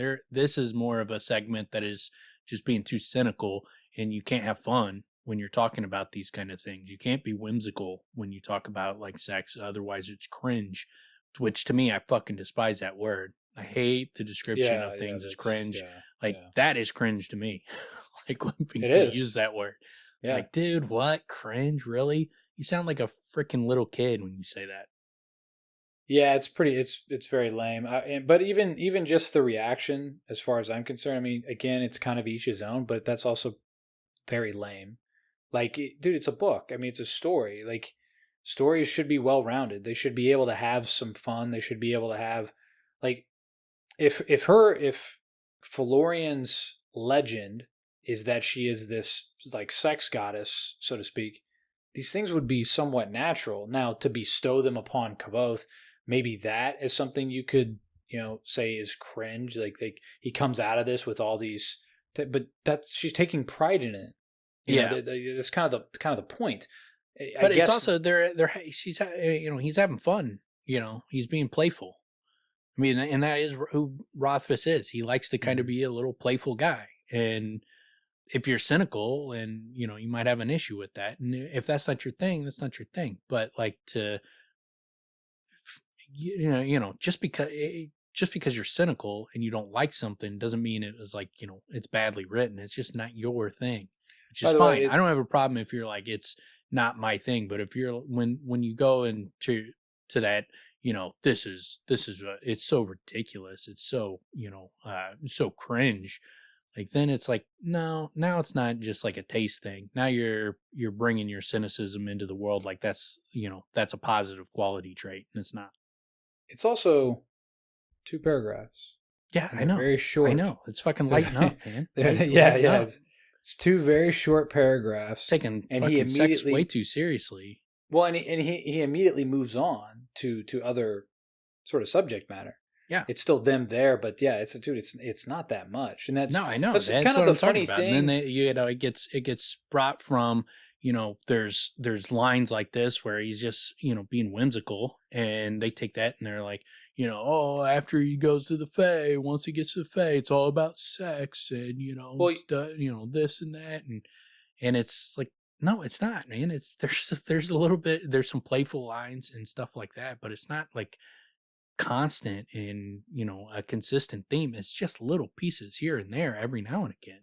That's one of the things that that's really, I think that you're hitting on the nail on the head, because so many people have this like huge reaction to such a small section of the book, where I've seen people like, they didn't like book 2, or they like book 1 so much more because book 2, it's all about sex. Like, there's a very small segment of the book that is about sex. Yeah. Like, it's absurd. I mean, there's so many books I've read where sex plays such a bigger role, but it's still way in the back. It's just, it's a part of a rounded character. They're going to have that as part of their, human makeup, right? Their physiology. It's part of it. It's part of their human experience, especially talking about a 16-year-old kid turning into, I don't know if you want to call it a man, but turning into, adult, turning into a more well-developed individual. So these are natural things that should happen within the story. You leave them out completely, it's not completely vapid, but it's it's living out a massive part of life, and especially if you're that young. But I don't have a problem if you don't like it. If you don't like it, you don't like it. What you like, that's completely subjective. It's the over the top reactions to things that is annoying. Where instead of being like, I don't like sex in books, so it's not my thing. So I steer away from that. And if you like The Name of the Wind because it wasn't even some fucking rapes in in The Name of the Wind and that kind of stuff, but if that's what you prefer, and then when sex was added, you don't like that aspect, fine, to each their own. But then if you take it that extra step of like, oh, it's so cringe, and it's the whole book is all about sex, it's just nonstop sex after the Fae. It's like, no, it's not. You're full of shit. You're making shit up, because that is not the case. Or that you heard one person say they didn't like this part of the book, and then you ran with, I guess the book 2 is just like all about sex. It's the same thing like with choice. Like, and this also leads to, this is why you get like, they don't like this aspect of the book, this little part of it. And then it spreads to, Kvothe, because he's, cocky. They don't like that. And then it becomes, Kvothe's a Mary Sue.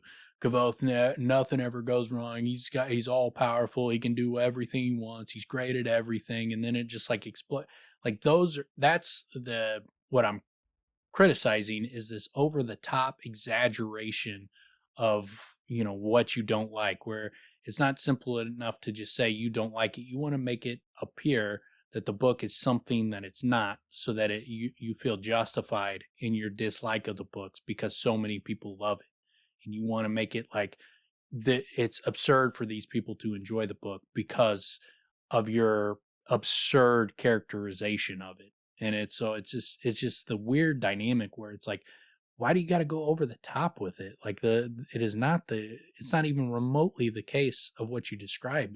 It's like you have this weird investment in not liking the book. Like you're emotionally attached to some feeling of hatred towards it that I don't fucking get. I mean, I guess I can sort of understand when so many people like something, there is a motivation to be like, man, I don't know. Let me see. I mean, a lot of times I'll go into it with like, yeah, I probably won't though. And then if it's awesome, it's awesome. I'm not going to fight it once I actually read the thing. But I can also appreciate there's certain things where you could say like, yeah, that thing isn't really. By the way, I was reluctant to read this in the first place because fantasy is not really my thing, oddly enough, right? So for me, I read Song of Ice and Fire and then went into this because it was like, yeah, maybe I do like fantasy more than I thought. Yeah, I was getting ready to say, I was like, what? You say, fantasy is not your thing, but then when I'm like, here, read this or read this or read this, you're like, oh, these are great. It's like, they're all fucking heavy fantasy. Like, what do you? Yeah, but you consider like, it's like any genre. There's good stuff and there's bad stuff. Well, no, I guess what I'm trying to say is my natural inclination was not and had not been initially towards fantasy at all. Mm-hmm. So I already had, not like a chip on my shoulder, but I already had an inclination to avoid the genre even itself. Yeah. But if the book is good, it's undeniably good, man. Like, it's got everything. That's the thing. It's got everything. And it's not just, it's kind of borders out of just fantasy. It is obviously fantasy, but it kind of borders out into other things in such a great way that it's a great 2 books. Yeah. Which are just phenomenal. I wish there was some rusty trombone, but we don't get what we want. Yeah. Just get the devouring hands and, the thunder hips. They had a Mexican pancake. Was that in here? Yeah. The Mexican pancake, the French falafel. That's not a thing. Is that a thing? Yeah. That's a very famous thing. I never know. I just like the way they sound. I never know what they are. But yeah, and then so after that, he goes, I don't mean to give the impression that all our hours were spent in dalliance. I was young and Felurian was mortal, but there is only so much 2 bodies can endure. The rest of the time, we amused ourselves in other ways. We swam and ate. I played songs for Felurian and she danced for me. I wonder if he taught her Shandy's dance. I love picturing she's twerking. Yeah, that's all. That's the only move she knows. It's just that and a Harlem Shake. That's all she's doing. She only does like upside down twerk where she like puts her does a handstand with her legs up against a tree, and that's the only way she dances is twerking upside down. Again, they make it into a movie. How like. Whoa, like everything else is by the book, and then you get that, and you're like, why that choice? Why is that the choice? And just like the waves of magic, you see the waves with each like shake just vibrating off of her and smacking Kvothe in the face. He's getting washed over. Yeah. And then, like, there's animals in the woods, and they're like, whoa. Fucking the wind just, like, blowing him back, like her magical fucking waves from her twerking are just, like, pushing him backwards. Like, just stop, Felurian. It's too much.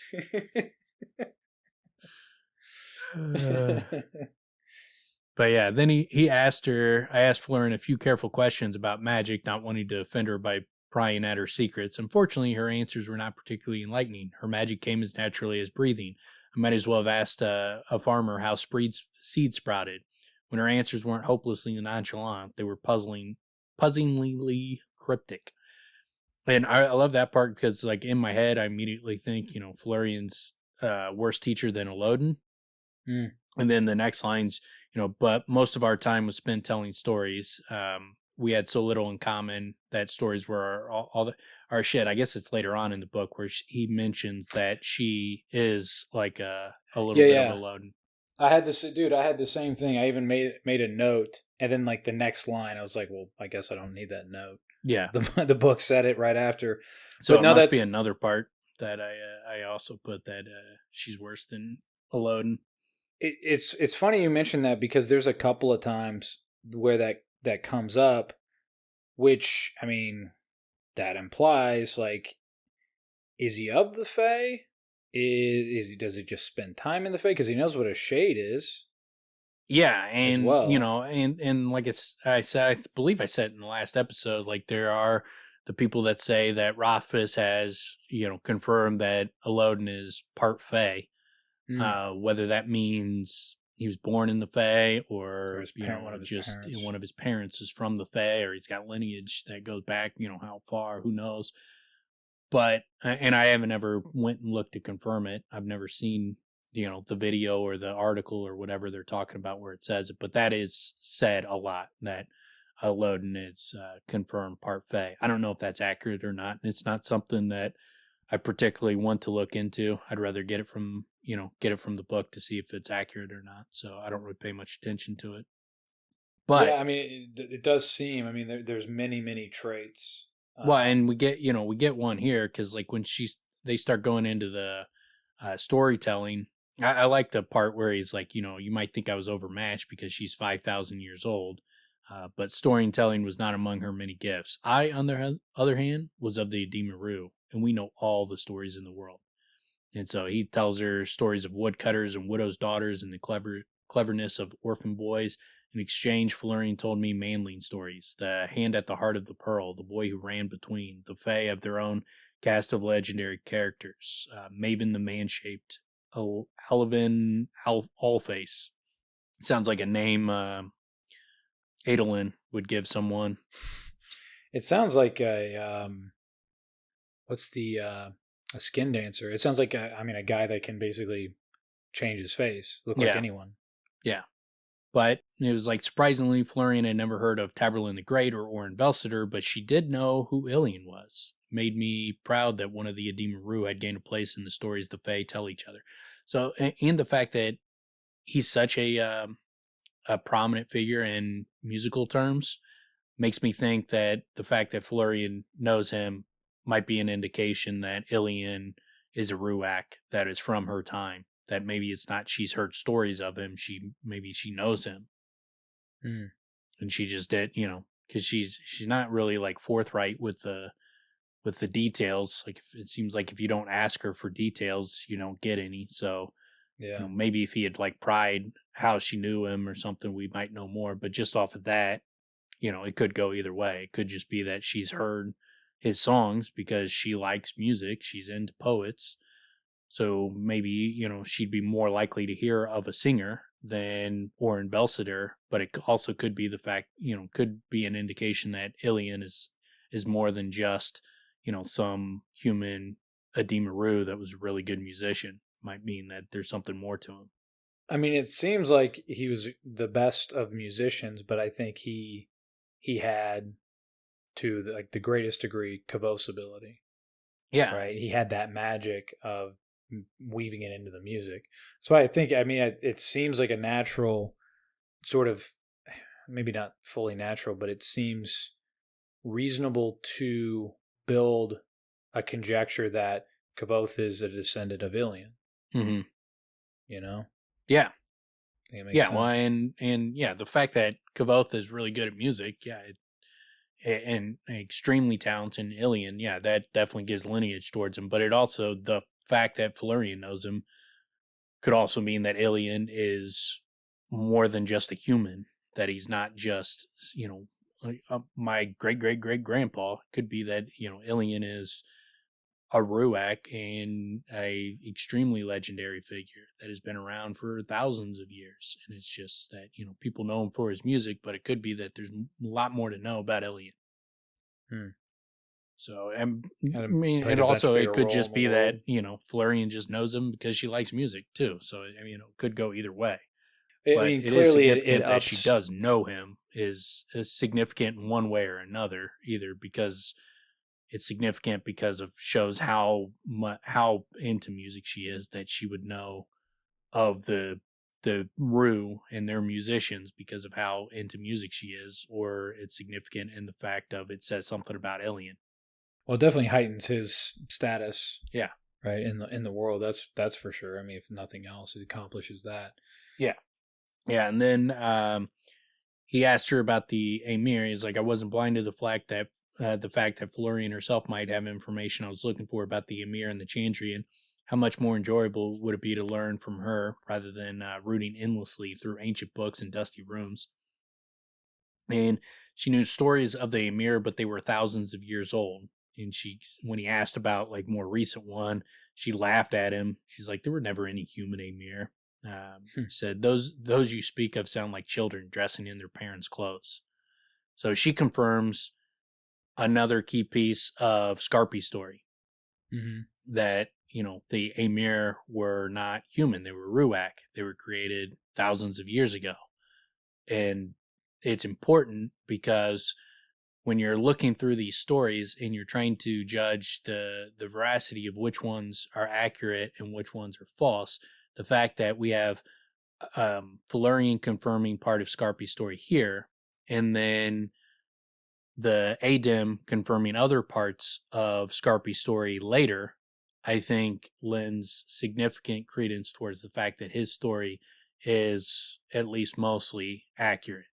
That he was telling the truth, that he wasn't just making up a story. I think it's important for the story, for Scarpy's story to be true, considering how pivotal it is in the book and for Kvothe's life. But we have multiple people corroborating different parts of the story. One from the Fae, who's a 5,000-year-old creature, and then the Adim have been passing their story about this event for however long, and thousands of years, and they're confirming another aspect of Scarpy's story. I don't think you can get multiple corroborating parts of his story and then dismiss it as his story is inaccurate. It's wrong. So then that also would suggest that the Siridae and any representations of the Amyr since that time all the way back are basically just, well, what would you say? There is either a mixture of immortals and then people helping, right? People that decided they're on that team or they want to support that team, but they're not truly the Amyr, at least as Felurian sees it. Yeah. Yeah. I mean, we don't know what's going on with the human offshoot. And, because like it could be a situation where like the Amyr used the Chandrian used the Talons, as their avatars on the world to kind of move things around, because the Talon priests are shown in such a terrible light in the books, and Kvothe talks about them with such disdain that it could be the case that they're basically the equivalent of the human Chandrian, and then the Amyr and the Siridae, they're the human offshoot of the OG Amyr, like Celatos, and so maybe they're pitted against each other, where you have the Talons on one side and the Amyr on another. And so like the Chandrian, maybe the split could be that the Chandrian corrupted the Talon church, took it over, and then that's how they pushed the Amyr out, and that's why the Amyr had to go underground, is because the Chandrian corrupted it to in their battle with the Amyr. So it could be that's part of the battle of what's going on, but it's all speculation until we get more information of what the fuck's going on, and since that event 5,000 years ago. Well, I mean, this definitely helps sort of build it out, at least to some degree. It helps confirm. It helps solidify Scarpy's story, which is obviously an important part because that's the starting point, where they were created and why they were created. So that's pretty significant. Well, and that always made sense too. I mean, just the fact that you're stacking up the Adim corroborating that story as well stacks up already against, other examples. So then the next aspect I think is also extremely important, because he says, since the Amyr were a lost cause, I tried to steer her in the direction of the Chandrian. No, she said, looking me squarely in the eye, her back straight. I will not speak of the seven. Her soft voice held no lilting whimsy, no playfulness, no room for discussion or negotiation.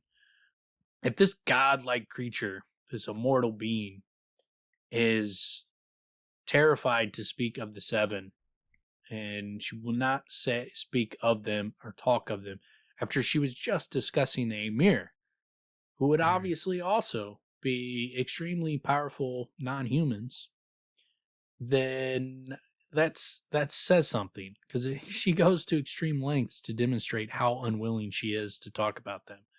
Yeah. And the only other person she's not willing to talk about that is the guy, Iax, who stole the moon and is locked behind the doors of stone. She's not unwilling to speak his name.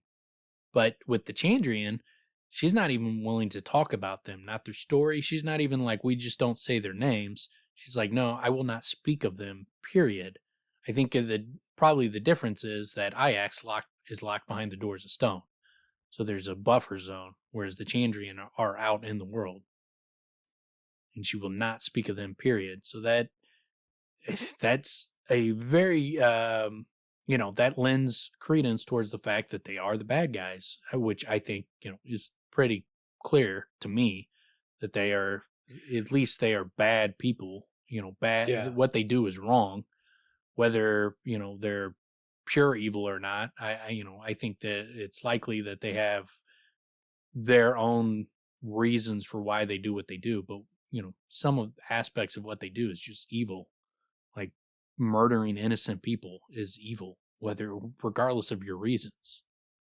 Well, and then also, however you feel about Felurian, she's kind of an innocent, playful character. And the fact that she doesn't just say, I'm not going to talk about them. She's like, if you want to talk about them, I will beat the shit out of you and make you leave. Like, yeah. She goes full bore. She also sucks the air out of his lungs, which is interesting.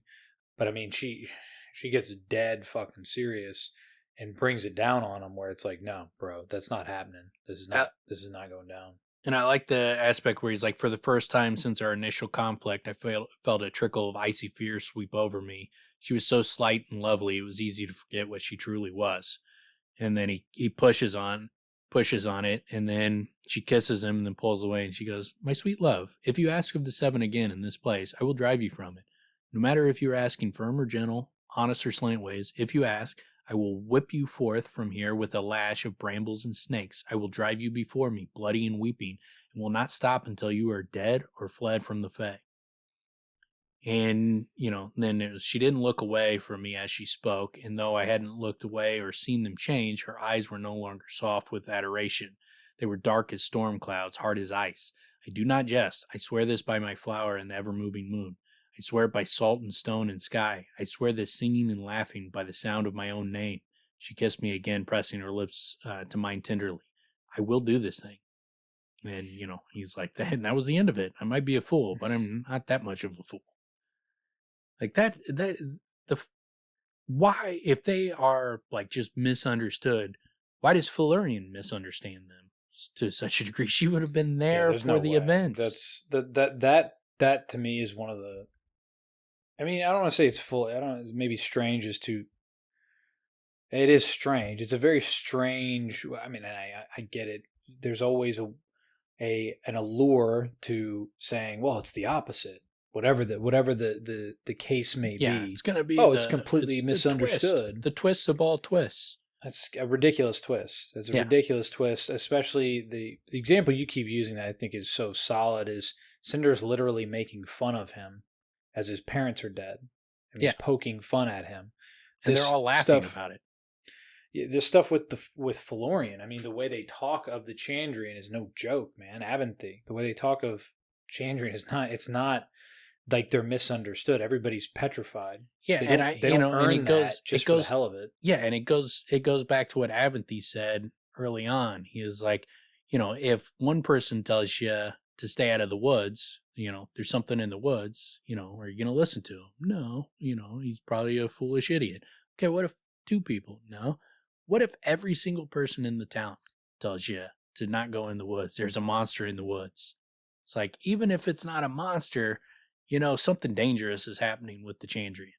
That bringing them around is extremely dangerous and something fucked up is going to happen. So there's at least, and it can't be just like, if you mention the Chandrian, the Amyr show up and kill everybody. That doesn't make any sense. Like, I mean, because they don't show up when you talk about the Amyr. She was just talking about them. Like, so they only show up and they kill people for talking about the Chandrian? It's like, what? Yeah, like, why? Why would you even talk about? Why would they be split? Sounds like they're in cahoots. And so then the Chandrian show up after the fact to hang around the bloody massacre. Yeah, it's like you start getting to the point where the story becomes too preposterous if they're like just these misunderstood good guys. Yeah, when you first I leave room for nuance. I do not leave room for flipping the story on its head. Well, and then those are kind of the types of theories where it's really important to put it to the test of like, all right, how Rothfuss has been writing, how he's been presenting this story thus far. Does it look like he would take that type of a turn?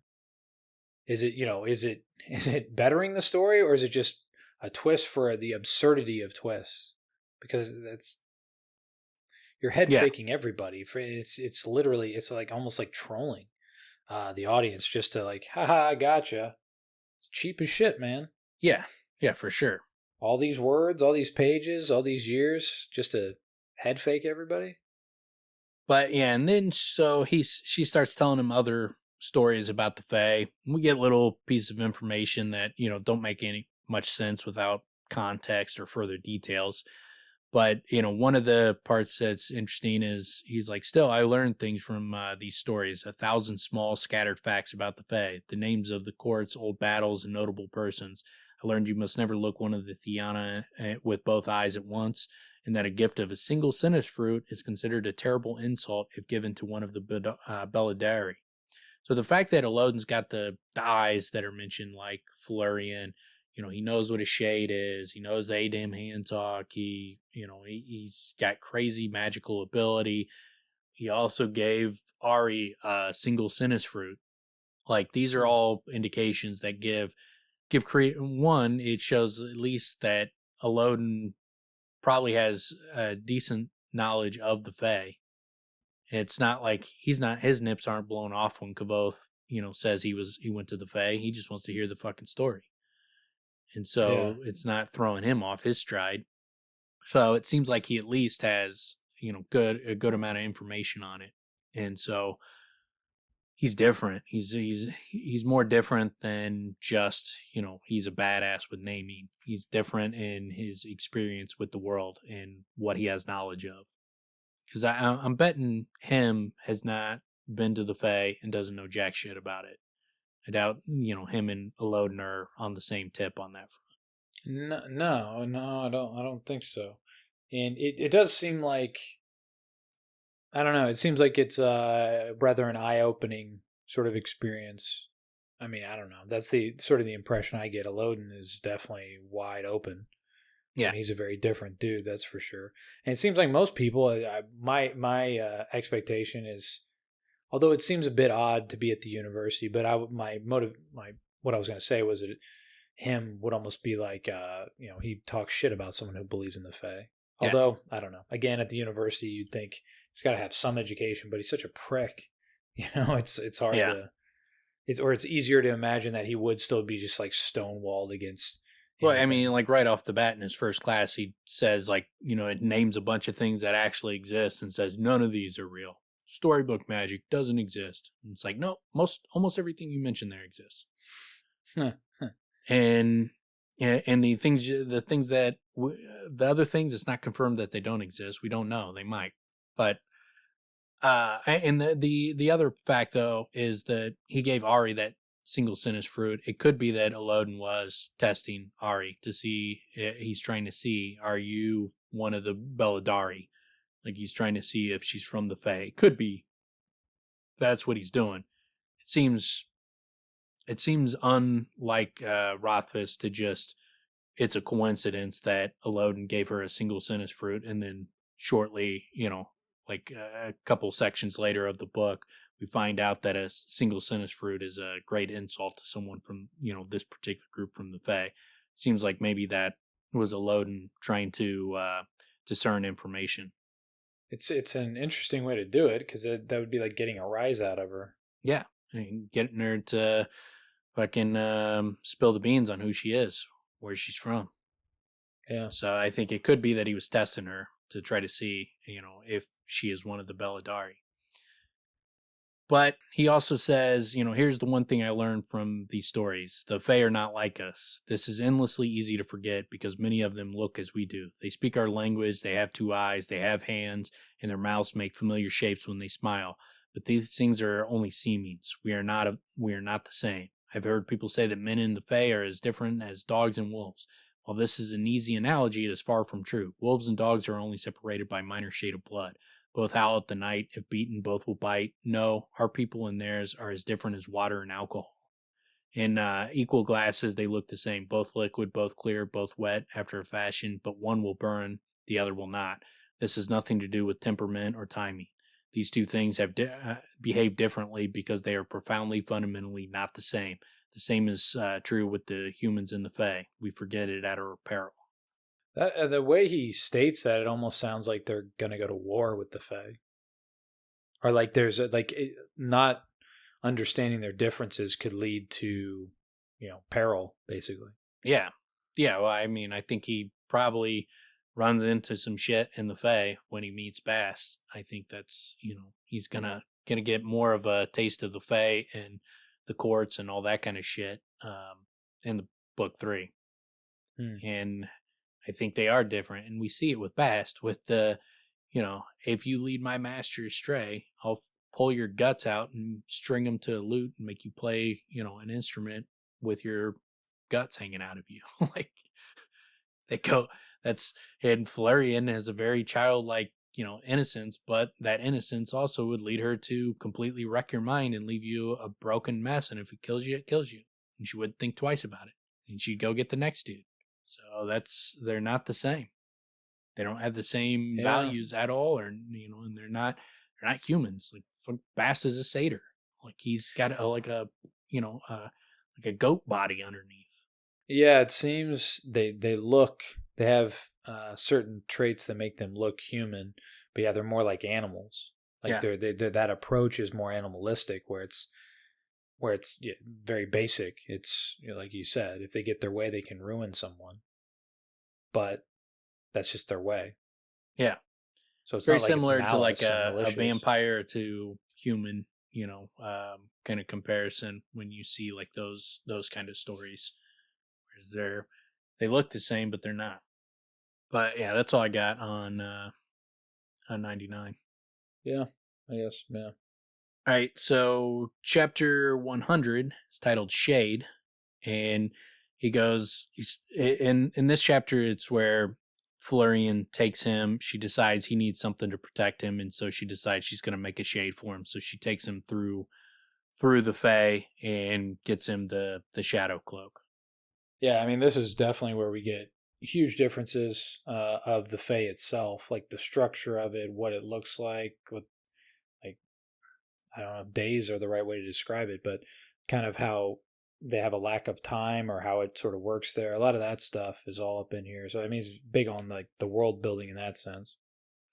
Yeah. And I mean, it starts off with, at first glance, Felurian's forest glade did not seem particularly odd. In most ways, it resembled an ancient, untouched piece of forest. If not for the unfamiliar stars above, I might have expected I was still in an isolated piece of the Eld.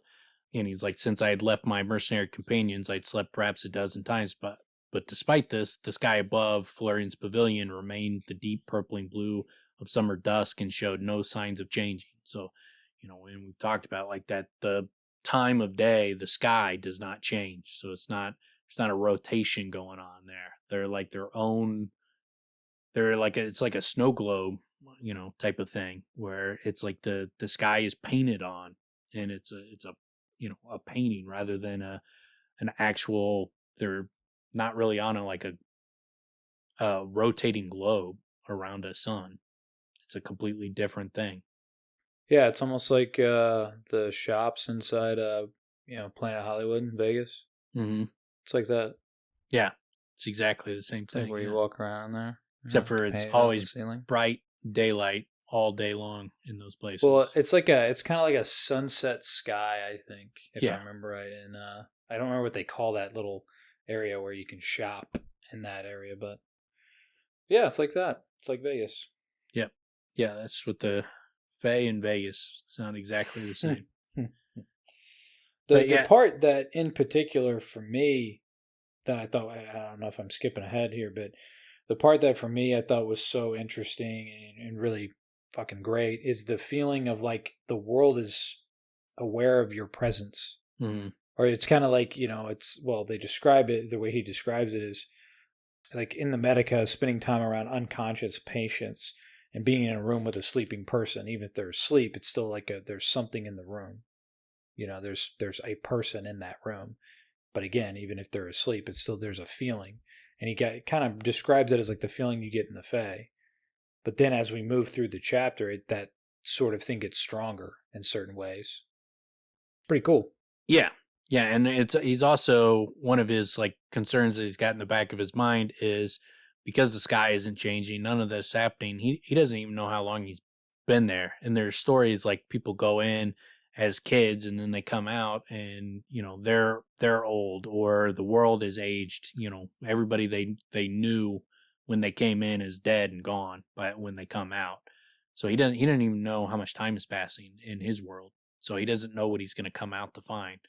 But, he's just like, what are you going to do? He's like, I'm here and I can't change that fact. So might as well not worry about things I can't control. Yeah. It's not an afterthought, but it is one of those situations where it's like, well, there's not much I can do about it, but it is interesting. Like what a day is, how, the idea of just walking and, eventually get back to where you originally started. And a day basically goes by. And it's a very hedonistic lifestyle where they're probably, they just stay up until they're tired. And when they're tired, they go to sleep. So it doesn't even seem like they're on a schedule or something. Yeah. Or they're going to bed at the same time. It's probably, if they want to stay up for 48 hours, like, what's the reason to stop them? They have nothing to do. Like there's no job to go to or anything. They're just fucking living in the woods. In a very hedonistic way. Yeah, it'll be very interesting to see how others live, because the perspective we get is Felurian, and to the idea of a court, is it just ranking? Is it just they have leaders, or they have like the important families? Like what's the function of a court in a world like that? Or is it just to get together? What will be funny is when Kvothe goes back to the Fae the second time, first thing he's going to do is like take off all his clothes, and then he like walks up and like Bass is going to be walking by like, what the fuck is with this dude? Put on some clothes, you weirdo. Like, look at this fucking Felurian Jr. over here walking around with no fucking pants on. He thinks the whole place is a nudist colony, and that's not the case. It's just Felurian. She's the only one that walks around naked all the time. Everybody else is like fully fucking dressed up, dressed to the nines at all the time. But he's like sticking out like a sore thumb, that's for sure. He goes. It was the Fae has a feeling to it, which it just makes it sound very trippy. Where like it feels like you're on a living thing. Rather than you're on, a planet, you're on like a living thing. Like the Fae is a creature that you're just a part of. Is this like where Han Solo shoots?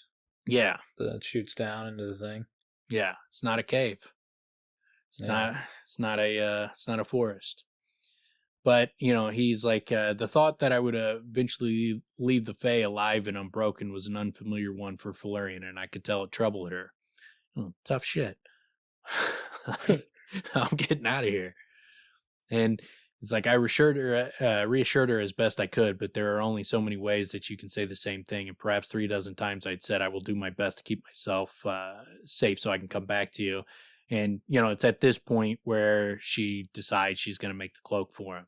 And she's like, would my sweet flame like a coat? A cloak? She should have got him a coat. A coat would have been fine.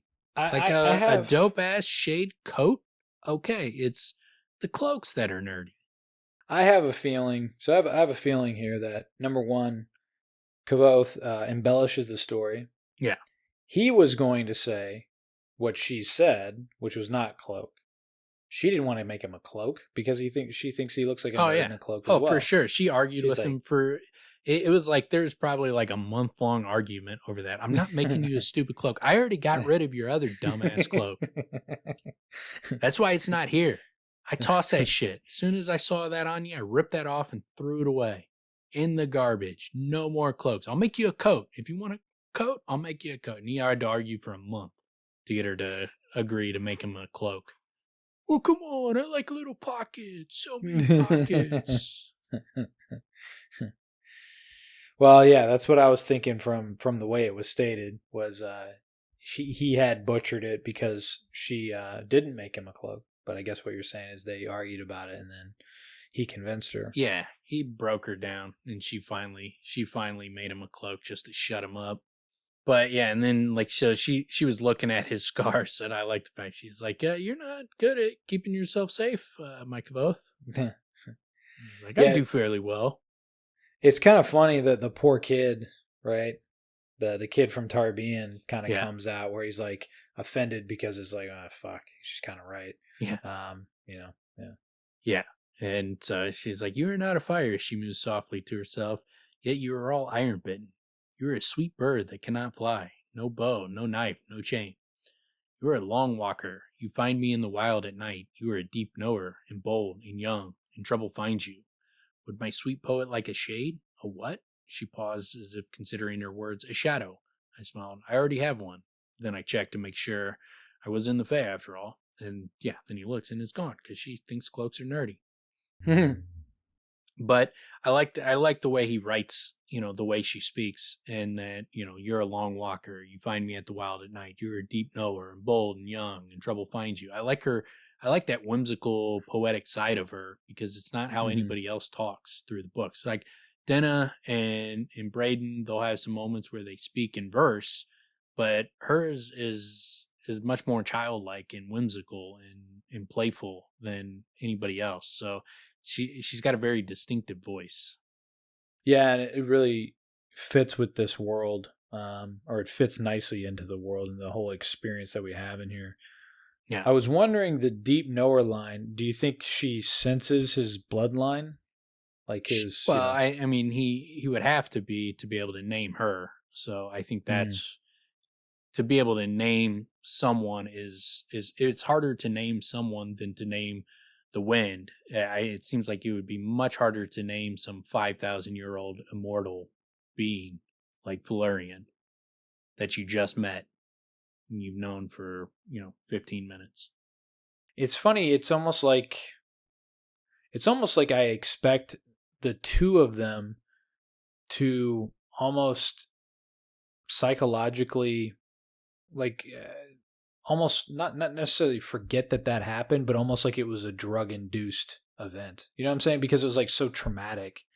It's almost like it would be compartmentalized, as if, I don't know. I guess that's why it would have to be like a monumental event for her that some human that she brought in was able to name her and control her and could have did anything you wanted to her. When you're that all powerful fucking being and someone bested you, that would be something that would leave an impression. I mean, it's not just an impression. That changes the rest of your life. You'd be like, she was humbled. Shit, what is this dude? I'm sure there are people she's probably like an Iax or a Celatos or someone like that, because she is impressed by what the Shapers could do, and when she talks about the Shapers and the things they were able to create. So, but for Kvothe, some human that she just met in the woods and she pulled into her world, for him to do that, and that's that would elevate him significantly. Where she would be like, "You are a fucking knower. You're a deep knower."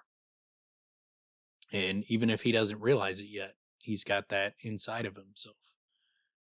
And she goes, another I would give a shield and it would keep him safe from harm. Another I would give a gift with amber, bind a scabbard tight with glamour, or craft a crown so men might look on you with love.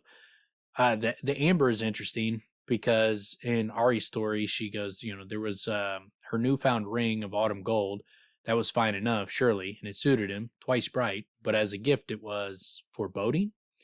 She did not wish to hint at him of demons. So there's this, like, in Will talks about he'd like a ring made of amber to protect against demons.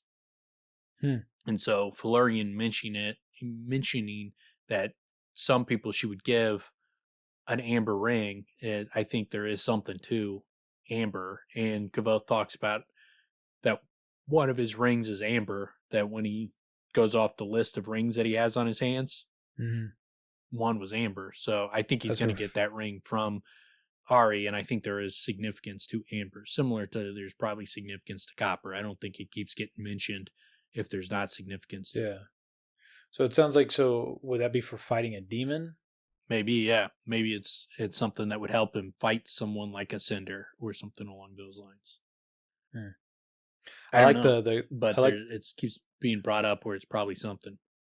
I like the crown mentioning. It reminds me of Bast and Chronicler, like where he actually was trying to do something that you get the impression that it was meaningful. Yeah, like Bast puts a whole thing into it and talks about grammar and shit and how he did everything that he could to actually make it work, basically, which is interesting because you don't really know what that means.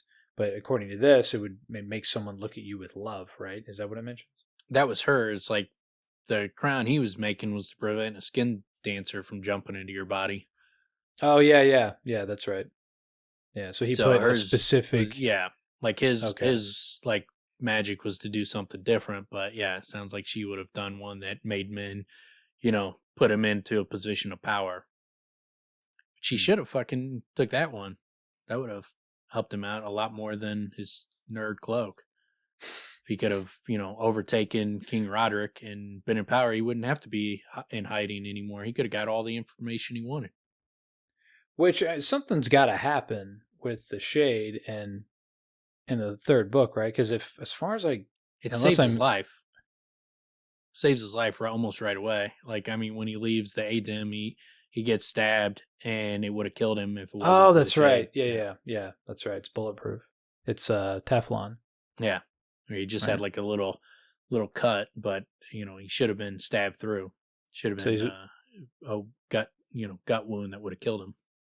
So he's walking around like the Teflon Don. It's like it's like all bulky underneath, like a a cop. He's all bulked out now. Yep. Like, that's really nice. He's probably wrote a song about it, and he's called himself Teflon Don. We'll hear about that in book 3. But yeah, and then there was the part where she's like tells him let's go, and is like Felurian had a way of making requests that took some getting used to. I discovered that unless I was steeling myself to resist, I find myself automatically doing whatever it was she asked of me. So I like that aspect, because then after Kvothe later, he leaves the Fae, and then when he's back in Traben and he runs into Denna having her asthma attack, he tells like some sailor, it's like, get that dude out of here. And he just, like, this big sailor just immediately hops up and goes and gets the guy and fucking tosses him out. And then later he's like, felt like my, I was commanded to do this kind of shit. And Kvothe was like, in his head is thinking, it's probably he's just used to taking orders, and so when I said it in a commanding voice, he just snapped to because he's used to taking orders. But leaves that door open that there is something that's fundamentally different about him since he left the Fae. There's there's that, and they're talking about his eyes and the laugh, and it seems like something's changed about him. Yeah, but it does fade, right? But it does seem, seems like there is something though that it's stayed with him, that he is a little different. Yeah, it seems like we've got that vibe, or at least I know we've talked about it, where it seems like being in the Fae changes you, and it seems like, it seems reasonable to assume that the longer you're there, the more you change. Yeah, for sure. And then, so, as they walk away, He's like, above us, the twilight sky was slowly growing darker. Thinking myself clever, I made a sympathetic binding for light and held my hand above my head as if it were a torch. And as light swelled and I caught a moment's glimpse of our surroundings, dark trunks of trees rose like massive pillars as far as the eye could see. There were no low-hanging branches, no undergrowth, no grass, only dark moss underfoot and the arch of dark branches overhead. It reminded me of a vast, empty cathedral swathed in sooty velvet. And she goes, "Ciar Nalius," Felurian snapped. Understanding her tone, if not her words, I broke the binding and let the darkness rush back over us. And then she just tackles him to the ground and slams his head against the ground.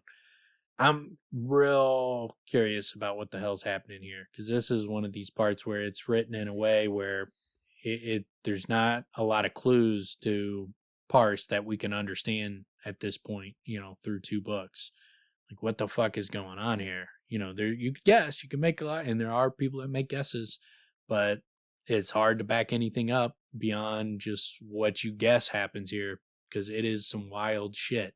Mm-hmm. I mean, it seems to me that there is something that is awakened. Yeah. And it's above them, and it's a threat, it's a presence, and she covers him up so it can't see him.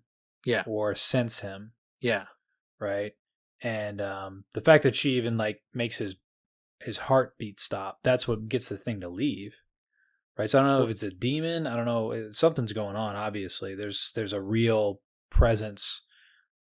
And it seems like she was terrified of it. I mean, she was extremely nerve-wracked. And then, when he made a noise, she's grabbing into his shoulder and digging her fingers into his nails. And then she does magic on him. She does this similar to where we see Bass speak a word and breathe onto the holly crown. She does something similar with Kvothe. And then she sucks the air out of his lungs and replaces it with her breath, which stops his heart from beating. And she did this right after he had made a noise. So maybe she needed to make it look like he was dead so the thing couldn't sense him, because maybe it senses non-Fae beings. Life, yeah. So yeah, I don't know what the hell it is, but obviously from the context, it seems like she was trying to protect him from it, which seems pretty clear. But what is it, and where are they? There's, he talks about these giant tree trunks, and this, felt like being in a cathedral. But what the fuck is this place? It's why, the whole section, it's all very sensory, right? Everything's all sensation and little sounds. I love the way they describe the threat. There was a soft sound of movement above us, as if someone was folding a huge piece of velvet around a piece of broken glass. I love that he even goes as far as saying that, I realize it makes no sense, but still, that is the best way I can describe the sound. It was a soft noise, the half-heard sound of deliberate movement. The half-heard sound of deliberate. What? Yeah. The fuck? I cannot tell you why it made me think of something terrible and sharp, but it did. So it's the whole thing, and then it's just kind of it's also mingled with terror and panic, and Felurian trying to protect him, and the whole thing it's really intense in a way I've never read something to be intense, or very few times have I read something that can be intense with so little. You would think that shows you how childlike she is, that she didn't even give him any warning. She just it wouldn't even occur to her that you would do something like that. And he's like, look at this. Now we can see. She's like, what the fuck are you doing? Yeah. Well, that's what I was going to say. I was wondering where you were going, because it seemed like him doing that created this. Oh, for sure. Thing. It brought the attention. Yeah. And so he created it, but you would think she would have been hey, look, we're going into this area. Oh, there's some dangerous shit. Fucking be cautious. Don't fucking be lighting any lights. Don't do anything. Yeah, she gives stupid. no. She gives. She's just yo, let's go. Okay, we're going into some extremely dangerous shit, and I'm not going to give you any heads up of what the danger is. You should already know. She just runs around naked. I love that idea that you mentioned before. Is he shows up nude, but I like the idea that he shows up, goes to her, and she's like, "Hey, we're going to go to the court. This is going to be awesome. We're going to have a whole big party." And they both show up naked, and they're all looking at Kvothe no, what are you doing? Put some clue. Like, I get Felurian. That's just who she is. But that would be her move, is like, don't even tell him. Like, oh yeah, you should have wore clothes. You look fucked up. What's wrong with you? Like what the fuck? Nobody cares that I'm naked. Like, look at me. Look at me. I am Felurian. But yeah. And then I like the aspect of where it was like there was a Sturian in the air directly above us. The sharp nails of Felurian's left hand dug hard into the muscle of my shoulder. She shifted her hips and slowly slid her naked body up along my own until her face was even with mine. Her tongue flicked against my lips, and without even thinking, I tilted my head and reached for a kiss. Then she blows the magic into him. And then after it leaves, it was... She gets this a languid moment passed, then she laughed, her body shaking with it. It was wild and delighted, as if she had just played the most marvelous joke. Love that, she's got that little thrill seeker side of her. Yeah, that's definitely what, the whole thing is really intense, and I don't know what these words are as she speaks. But yeah, like all these unfamiliar sounds, and it's all like very sensation, oriented. And actually the whole basic chapter is like that. Yeah. And I like this is one of the more popular lines from the book that people quote all the time. It's like, I opened my mouth and closed it, deciding this was probably not the right time for questions. Half of seeming clever is keeping your mouth shut at the right times. That half of seeming clever is keeping your mouth shut at the right times is oft quoted from this book. But it's one that, I wish he had broken, at least later on. Because I would like to know what the hell happened there. Yeah. But, yeah, it's interesting, too, that because he remembers with great detail. Yeah. Right? Because he mentions how many things he forgets. But this he remembers with great, great detail. Yeah, and then so they get up and they keep walking. Keeps getting even more and more dark. And then there's this part where she like cups her hands and makes this noise. It's like I lost sight of her entirely, and cupped her hands around her mouth as if she were about to shout. I cringed at the thought of a loud noise invading the warm quiet of this place, but instead of a shout, there was nothing. No, not nothing. It was like a low, slow purr. Not anything so loud and rough as a cat's purr. It was closer to the sound that a heavy snowfall makes. A muffled hush that almost makes less noise than no noise at all. I love just he's got these weird ways of describing things that sound fucking cool as shit that are really hard to parse. Like when you really start thinking about it, you're like, what do you mean? Like, it's like, okay, so it's just like a very faint noise, but he has this elaborate way of describing a very faint noise. Yeah, dude. Broken glass wrapped in velvet. Yeah. Snow, like snow shifting. It's not much of a noise at all. It's almost a void. But like when he says that about the snow, like, when you walk on snow and you hear that little crunch, foot pressing into the snow, and that crunch, that's what I hear, except for a more muted, hushed version of something like that. But yeah, he describes things in ways that are just extremely like artfully done, well done. But, it's describing something that he could just say, it was a very faint sound, but he does it in this elaborate way that is just, that's what really amps up the prose. And that's why people talk about his prose is so great, because he takes they're just a little common saying and he just fluffs them up a lot and makes it sound extremely cool. Yeah, what the fuck? Slow Regard of Silent Things has a lot of these sort of feelings, where he even like invents words and makes little onomatopoeias and things, which really stick with you. And there's some things here that kind of remind me of that. What I like about this so much is, like you're saying, it's very artfully done. It fits into this world so well because it is like mysterious and there's real tangible.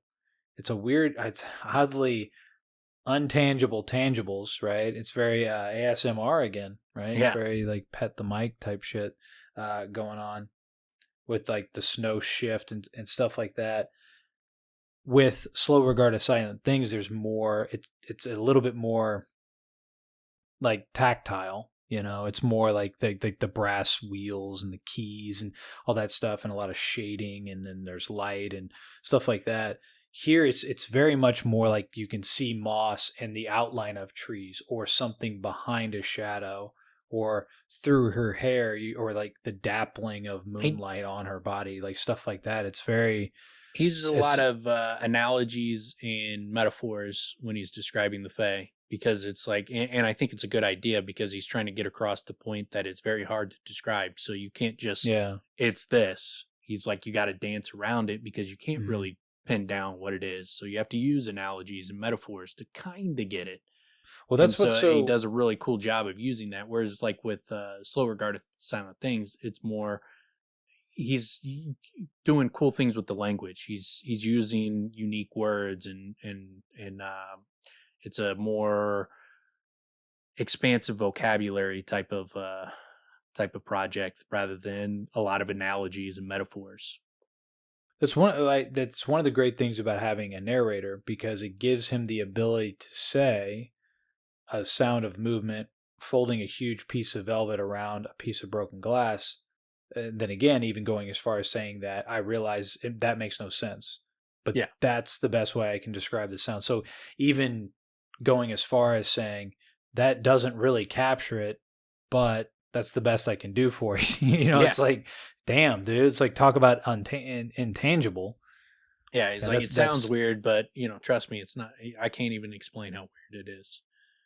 But yeah, and then it's a great place to be in, like a great sensational sort of situation. I mean, and again, man, we're reading this. Yeah, like, that's fucking phenomenal, man. And then we find out that the noises she was making was calling these like glowing moths to her, and so fireflies. And I like that, she even gives the line "they come," which stands out. Like when you hear with the Chandrian, he's like, "They come to me," and they go and take off, and then she's like, "They come," but then it's just these glowing moths.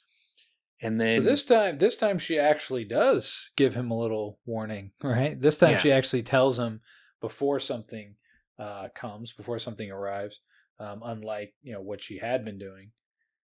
I did want to mention though, where was it? I saw the name Tom Sparks. Yeah. Where the hell was it? Oh no, that's coming up. My bad. It was that was right with the moths. Like I thought of 100 fairy stories and wondered which of those creatures could be responsible for those dim, maddening, dancing lights. Tom Sparks, Will-O-Wisp, Dannerlines with lanterns full of corpse light. Yeah, Tom Sparks, really great, like 80s pop star name. I like it a lot. Yeah, I foresee that is an 80s pop singer name. Yeah, he'd be dancing like Rick Astley. Yeah. Well, it's funny too, man, because when I read the description of the flicker and then 100 pale lights dancing around the trees faint as foxfire, I was like, oh, that sounds like Will-O-the-Wisp. And then I read on, it's like, oh, okay, he even says it's Will-O-the-Wisp. I guess I could just keep reading instead of making a fucking note. But yeah, then what was the Dinnerlings with lanterns full of corpse light? What the fuck? Yeah, that gave such a weird image, man. Like the Fae has got the super weird names and creatures and everything about it is weird. No, but corpse light? Yeah, I know. That sounds like methane coming off a body. Like, what the fuck, man? That's gnarly. That's a grisly image. Yeah, they get apparently, we have not heard the weirdest stories that they have about the Fae out in his world. Because, they have stories about Dannerlines with lanterns full of corpse light and the stories about the Fae in his world. Man. But, and then he goes, he's like, I heard the hush snowfall again, and then it was the moths came. And he was like, there were no stars above us. If we were in a clearing, the trees must be vast for their branches to meet overhead. But for all I knew, we could just as easily be deep underground. Perhaps the sky was black and empty in this portion of the Fae. It was a strangely unsettling thought. So it's like it's so dark and he can't see anything. And the way the Fae is structured, he doesn't know if they're going up, they're going down, where they're at. Are they, in a forest? Or are they in a cave? Like, he has no fucking clue what the hell's going on. So that also gives, that's why he's using the analogies, and he's just trying to get across the fact that I don't know what the fuck's going on here, man. This shit was weird. That's a very unsettling feeling to not know if you're going up, down, you're underground. then you're feeling different sensations under your feet. Like, dude, what the fuck, man? Yeah. Like any second I could in a pool falling off a cliff or it's running only right getting into a darker. Wall. Yeah, exactly. That's what I'm saying. It's nuts, man. Yeah, and so then he's like, I watched as she moved away from me, softly humming a little snatch of the song I had made for her. She's got that, man. She's got that cocky swagger. She's already singing her song. But I love that he's just following her with all these like uncertainties, and she's just skipping along, whistling a song, basically. It's funny. Yeah. Yeah, she's perfectly content and fine, and she knows the dangers. He has no idea what's going on, and he just made a huge blunder that seemed to scare the shit out of her. So he's got to be like, I don't even know what I wouldn't even occur to me that making light would be a huge blunder. So what am I going to do next that's going to be a huge blunder? Well, it's interesting too, because the chapter right before this, when she talks about the different cultures and the different things that the things you don't want to do, like sinus fruit and all this stuff, like he basically takes it as, I'm just going to avoid all these things because it sounds like I could make a misstep and really fuck some shit up. Yeah. So I'm just going to avoid any of that. And now they go on this field trip and he has no idea what's coming. So he would be on edge. I like the way he brought it back to reality. He's like, but even this piece of flattery could not distract me from the fact that I was in the center of the Fey realm, blind, stark naked, and without the slightest idea of what was going on. And so he really hammers home the fact that this is insane. Not only does it sound insane to you, but trust me, it was even more insane living it. But he's like, after about 10 minutes, Felurian came back and kissed me. She held something soft and warm in her arms. So she had obviously went and got this shadow. And he's like, after what seemed an interminable amount of time, I saw light flittering through a break in the trees ahead. It was only faint starlight, but at that moment it seemed bright as a curtain of burning diamonds. And then so she goes and walks through it. And she's like stepping around it. And then without a word, she sat down, and where the first faint beams of starlight lanced through the trees to touch the ground, Felurian reaches out a hand and takes one of the starlight and pulls it towards her into the dark shape in her lap. And he's like, she was making these movements and seemed familiar. I don't know what it is she's doing. Then it hits him. He's like, she's fucking sowing darkness. She's sowing a shadow. So she used those glowing things in the darkness to highlight a shadow. She cut the shadow out. She cut it like a piece of fabric out. And she's now holding a literal shadow, and she's using literal starlight, and she's sewing starlight into a shadow. That's how fucking weird the Fae is. Yeah. The funny thing is, one of my favorite books I had read, I was like, I wonder if that was written before this or after this. And it was published 1 year before. So I have no idea if anybody was influenced by anything else, or either of the authors were influenced by something else. But it was the only thing that I've ever read was any way, shape, or form sort of similar. And it was a similar sort of circumstance of something like that. It was like sunlight or starlight and literally making something out of it and bending. And it's really kind of trippy to consider because, we live in this world. Physics matter, right? The ethereal matters. We can't pick them. We can't gesticulate with them. We can't influence them.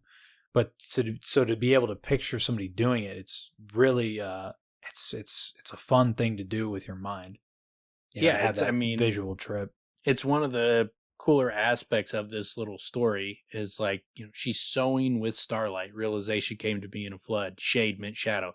She had somehow brought back an armful of shadow and was sewing it with starlight, sewing me a cloak of shadow. So it's just, he's like, sounds absurd. Did to me. It's like, I brushed any doubt aside. Only a fool disbelieves what he sees with his own eyes. And he's like, besides, the stars above me were bright and strange. I was sitting next to a creature out of storybook. She had been young and beautiful for 1,000 years. She could stop my heart with a kiss and talk to butterflies. Was I going to start quibbling now? It's a fucking great line. It's such a great way for the author to choose to point out, yes, this is ridiculous. I'm a rational human being watching this, and I'm saying this isn't happening. How could this be happening? But how could any of these things be happening? Yeah, it's like Alice in Wonderland is what happens with Yeah. Kvothe. He goes into Wonderland, and it's fucking weird, but that's what makes it's cool. And I think that's why, you would get people who are lean towards being cynical. Probably this is not their favorite section because it is so wild, whimsical, and fantastical. And it's so different to the points, to absurdity where you're getting, she's sowing shadow with storm, with starlight. And so like, if you're lean towards cynical, maybe it's not your favorite, but I think it's crazy cool. What's really funny, part of the reason why I was originally reluctant to fantasy is things like this. And what's funny is it's the stuff I like the most. And what I have found that I like the most, like my favorite genre is magical realism. And it's for what Rothfuss is doing here that is similar in the sense that he has done such a good job of making things concrete and believable and built in our world that something like this can happen because this isn't our world. This is a different world within the world. Yeah. And in this world, different things apply. And a whole lot of different ways, different things apply. So to be able to make it justifiable, right? It's still unbelievable. Even the narrator's saying it's unbelievable. Even the guy that's there is saying this is fucking unbelievable. Yeah. So that in itself makes it more digestible, for the reader. But what I was going to mention too, like when they get into this area where she's able to do this, that it kind of brings back what that feeling we mentioned before. The subtle feeling of sleeping alertness was stronger here. It's a thing where it's like the world is kind of aware of our surroundings, that sort of thing. But here it's like stronger. And they mentioned if the rest of the Fae felt like it was sleeping, this felt like it had stirred half a moment ago and hovered on the verge of waking. It was disconcerting. All of this was disconcerting, obviously. Yeah. But like it's just giving that feeling of like charged. It's more of a charged area. Mm-hmm.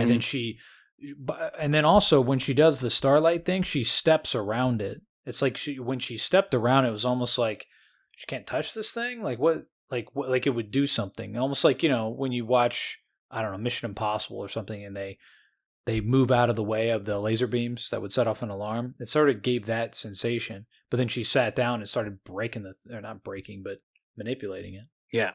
It's wild. I fucking love it, man. Yeah. It's extremely crazy. Like this entire section from, all of this stuff is wild. And then, the stuff we get with the Kvothe is crazy. Like, and it's a completely different world. And the aspect of I like of it is like, he didn't just like, the Fae are satyrs, but they're, living in a human world. He went like straight Alice in Wonderland.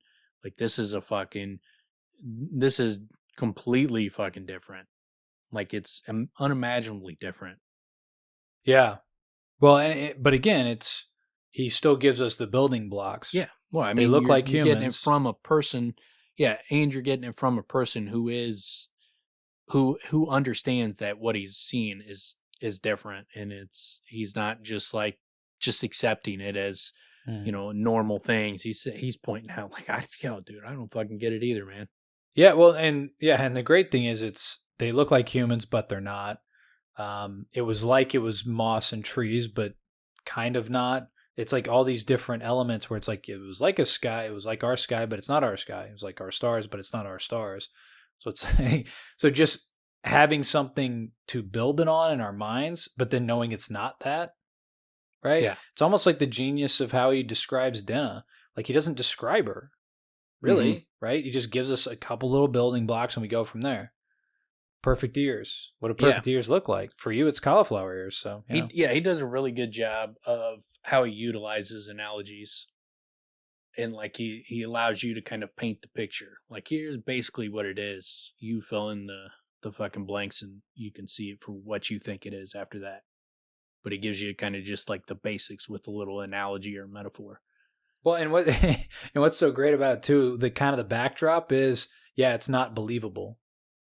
You know what I'm saying? Like it's all being built on this structure of it's not like our fucking world. But he's telling us how it's like our world, but then it's like, it's not though. Like, so don't think it is. Yeah. Yeah. You know, like that's a pretty bold approach. You would think, like, I don't know, man. I would at least, you know, entertain the thought that you would think when you're first, like, sort of trying to imagine that out, it'd be like, well, how would this work? Yeah. Like saying it out loud, but yeah, fucking works in a beautiful way. Yeah. It's fucking bizarre. But yeah, and then he's like, you know, before too long, Felurian stirred in a fluid motion and helped me to my feet. She hummed happily and took my arm as we strolled back the way we had come, chatting of little things. She held the dark shape of the shade draped easily over her arm. Then, just as the first faint hint of twilight began to touch the sky, she hung it invisibly in the dark branches of a nearby tree. Sometimes slow seduction is the only way, she said. The gentle shadow fears the candle flame. How could your fledgling shade not feel the same? But I like that aspect of, like, he's sitting there trying to understand what's going on, and then the only thing he could think of is like the naming prowess that he had and how awake and alive he had felt when his sleeping mind was alive, and how he probably, you know, would have understood what the fuck is going on if he had access to that at that moment, but he doesn't. And I love that with the way it ends, where she's like, you know, sometimes slow seduction is the only way. The gentle shadow, what was it? The gentle shadow fears the candle flame. How could your fledgling shade not feel the same? And so I like that, where he's like, you know, how do you grab the starlight? And she's like, you just fucking grab it. And she's like, it's got to be, you know, like shuttle. If you're thinking about it and like, how do I do this? And it's a wave. Sleeping mind. It's like, no, you just grab it. It's just a subtle, you know, seduction. It's a slow thing. And he can't get it because he's not using, it seems like she's just all sleeping mind, and he's all using, you know, his awake mind. And it's not, and so none of it makes any kind of sense to him. That's what it was, and it's coming up in this next chapter. But that's what it was. It was that explanation where I was like, "Sounds like a Loden. Sounds like a Loden sleeping mind," and he's not getting it. And Felurian's like, "Yeah, you just grab it." He's like, "You do this." Yeah. I like it. Like, go get that for me. And he says, "Oh, here it is. Oh shit, I did it." that he doesn't. The way that it's talked about is she doesn't tell him. She just does it. It's like, yeah, it's similar to the. You know, when you're teaching the kid how to ride, don't let go. Like, okay, I won't. And then you've already let go, and they're fucking just pedaling by. Don't let go. Yeah, yeah. It's like, hey, look, now you're doing it. You're doing it, and then you crash. Yeah. You like, I told you not to let go. Kid knocks out all her teeth. Shouldn't have let go. See? Yeah, good job. Well done. Way to go, Dad. But yeah, so wrap up on that one, and we'll get a quick chapter to start off the next episode. So like we'll probably get to the Fae, because we'll start on 101, and then 104 is the Kvothe. So we'll likely get to the Kvothe next fucking episode, which I'm looking forward to discussing his chapter. Or its chapter, whatever the fuck the Kvothe is. The Kvothe is a story, right? Or is this when he actually goes? He goes to the Kvothe, yeah. Oh, yeah, that's right. There's no story about the Kvothe. He goes on that long walk. Yeah. Yeah, I forgot. Well, it's when you had talked about it, when he goes to the Fae and see. Yeah, it's just I couldn't remember if Felurian told a story. Although, you know, actually it's kind of funny to picture where he says that, you know, Felurian's been alive all these years and everything she's seen. You think she would be, you know, she would have some stories, but she wasn't a very good storyteller. I like the idea that she gets real caught up on, like, it was a Tuesday. No, it wasn't a Tuesday. It was a Thursday.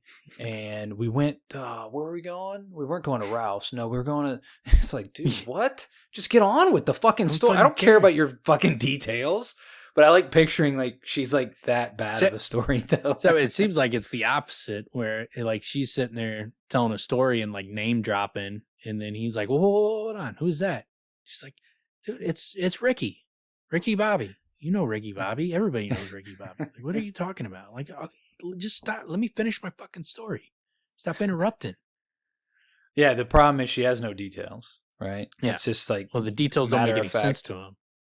Well, yeah, there's that. There's like, yeah, it's almost like a language barrier of sorts, or like a context barrier, and then yeah, she just doesn't, or she explains things so matter of factly that it's like there's no use in even trying to get her to tell me because you can't like communicate it. Seems. Yeah, I mean, it's like she starts talking about like sewing a shadow cloak, and like she's literally sewing a shadow cloak, and it's like it's this easy, like, dude. What, you like, can't do it? Yeah, I'm gonna make you a shadow cloak. Yeah, but like, what do you mean? Like, I mean a fucking shadow cloak. What are you talking about? What do you think? It's like, okay, a cloak that's like dark, like a shadow cloak. What about shadow do you not fucking get? She talks to him like an asshole.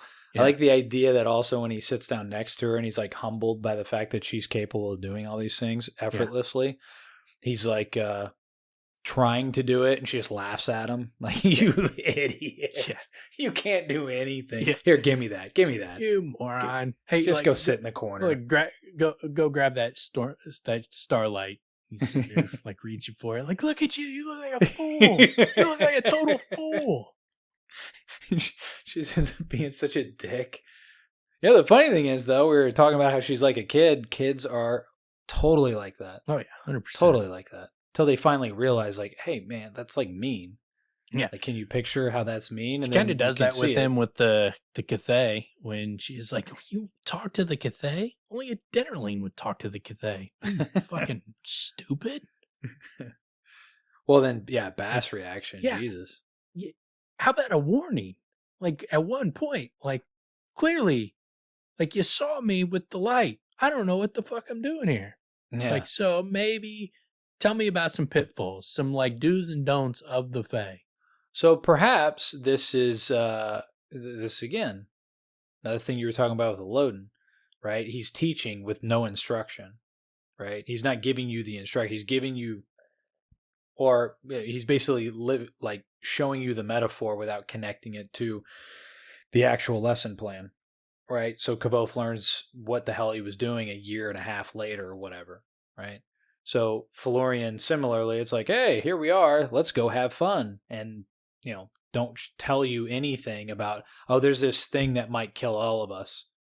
So, you know, take it easy. Or, there's this Kvothe, and the Kvothe, you definitely don't want to go talk to him. Well, I was talking about the Velvet Fog. The Velvet Fog and fucking Mel Torme almost fucking ate him up. Yeah. With no warning. So, and then the Kthe's even worse. So, like, you already had, that was a danger zone. This is number one, top tier. Do not go down this road. So I like the idea is they see it, or he's like, oh, what's that? And she's like, oh, it's this super cool tree, this really interesting character. Don't go over there though. I mean, you don't. It just, you know, you don't want to do that. Oh, where interesting. She super goes cool and sends him there, and she's like laughing, like, oh, he's doing it. He's doing it. Fucking idiot. I knew it. He'll listen to anything. He'll do anything I say. What a fool.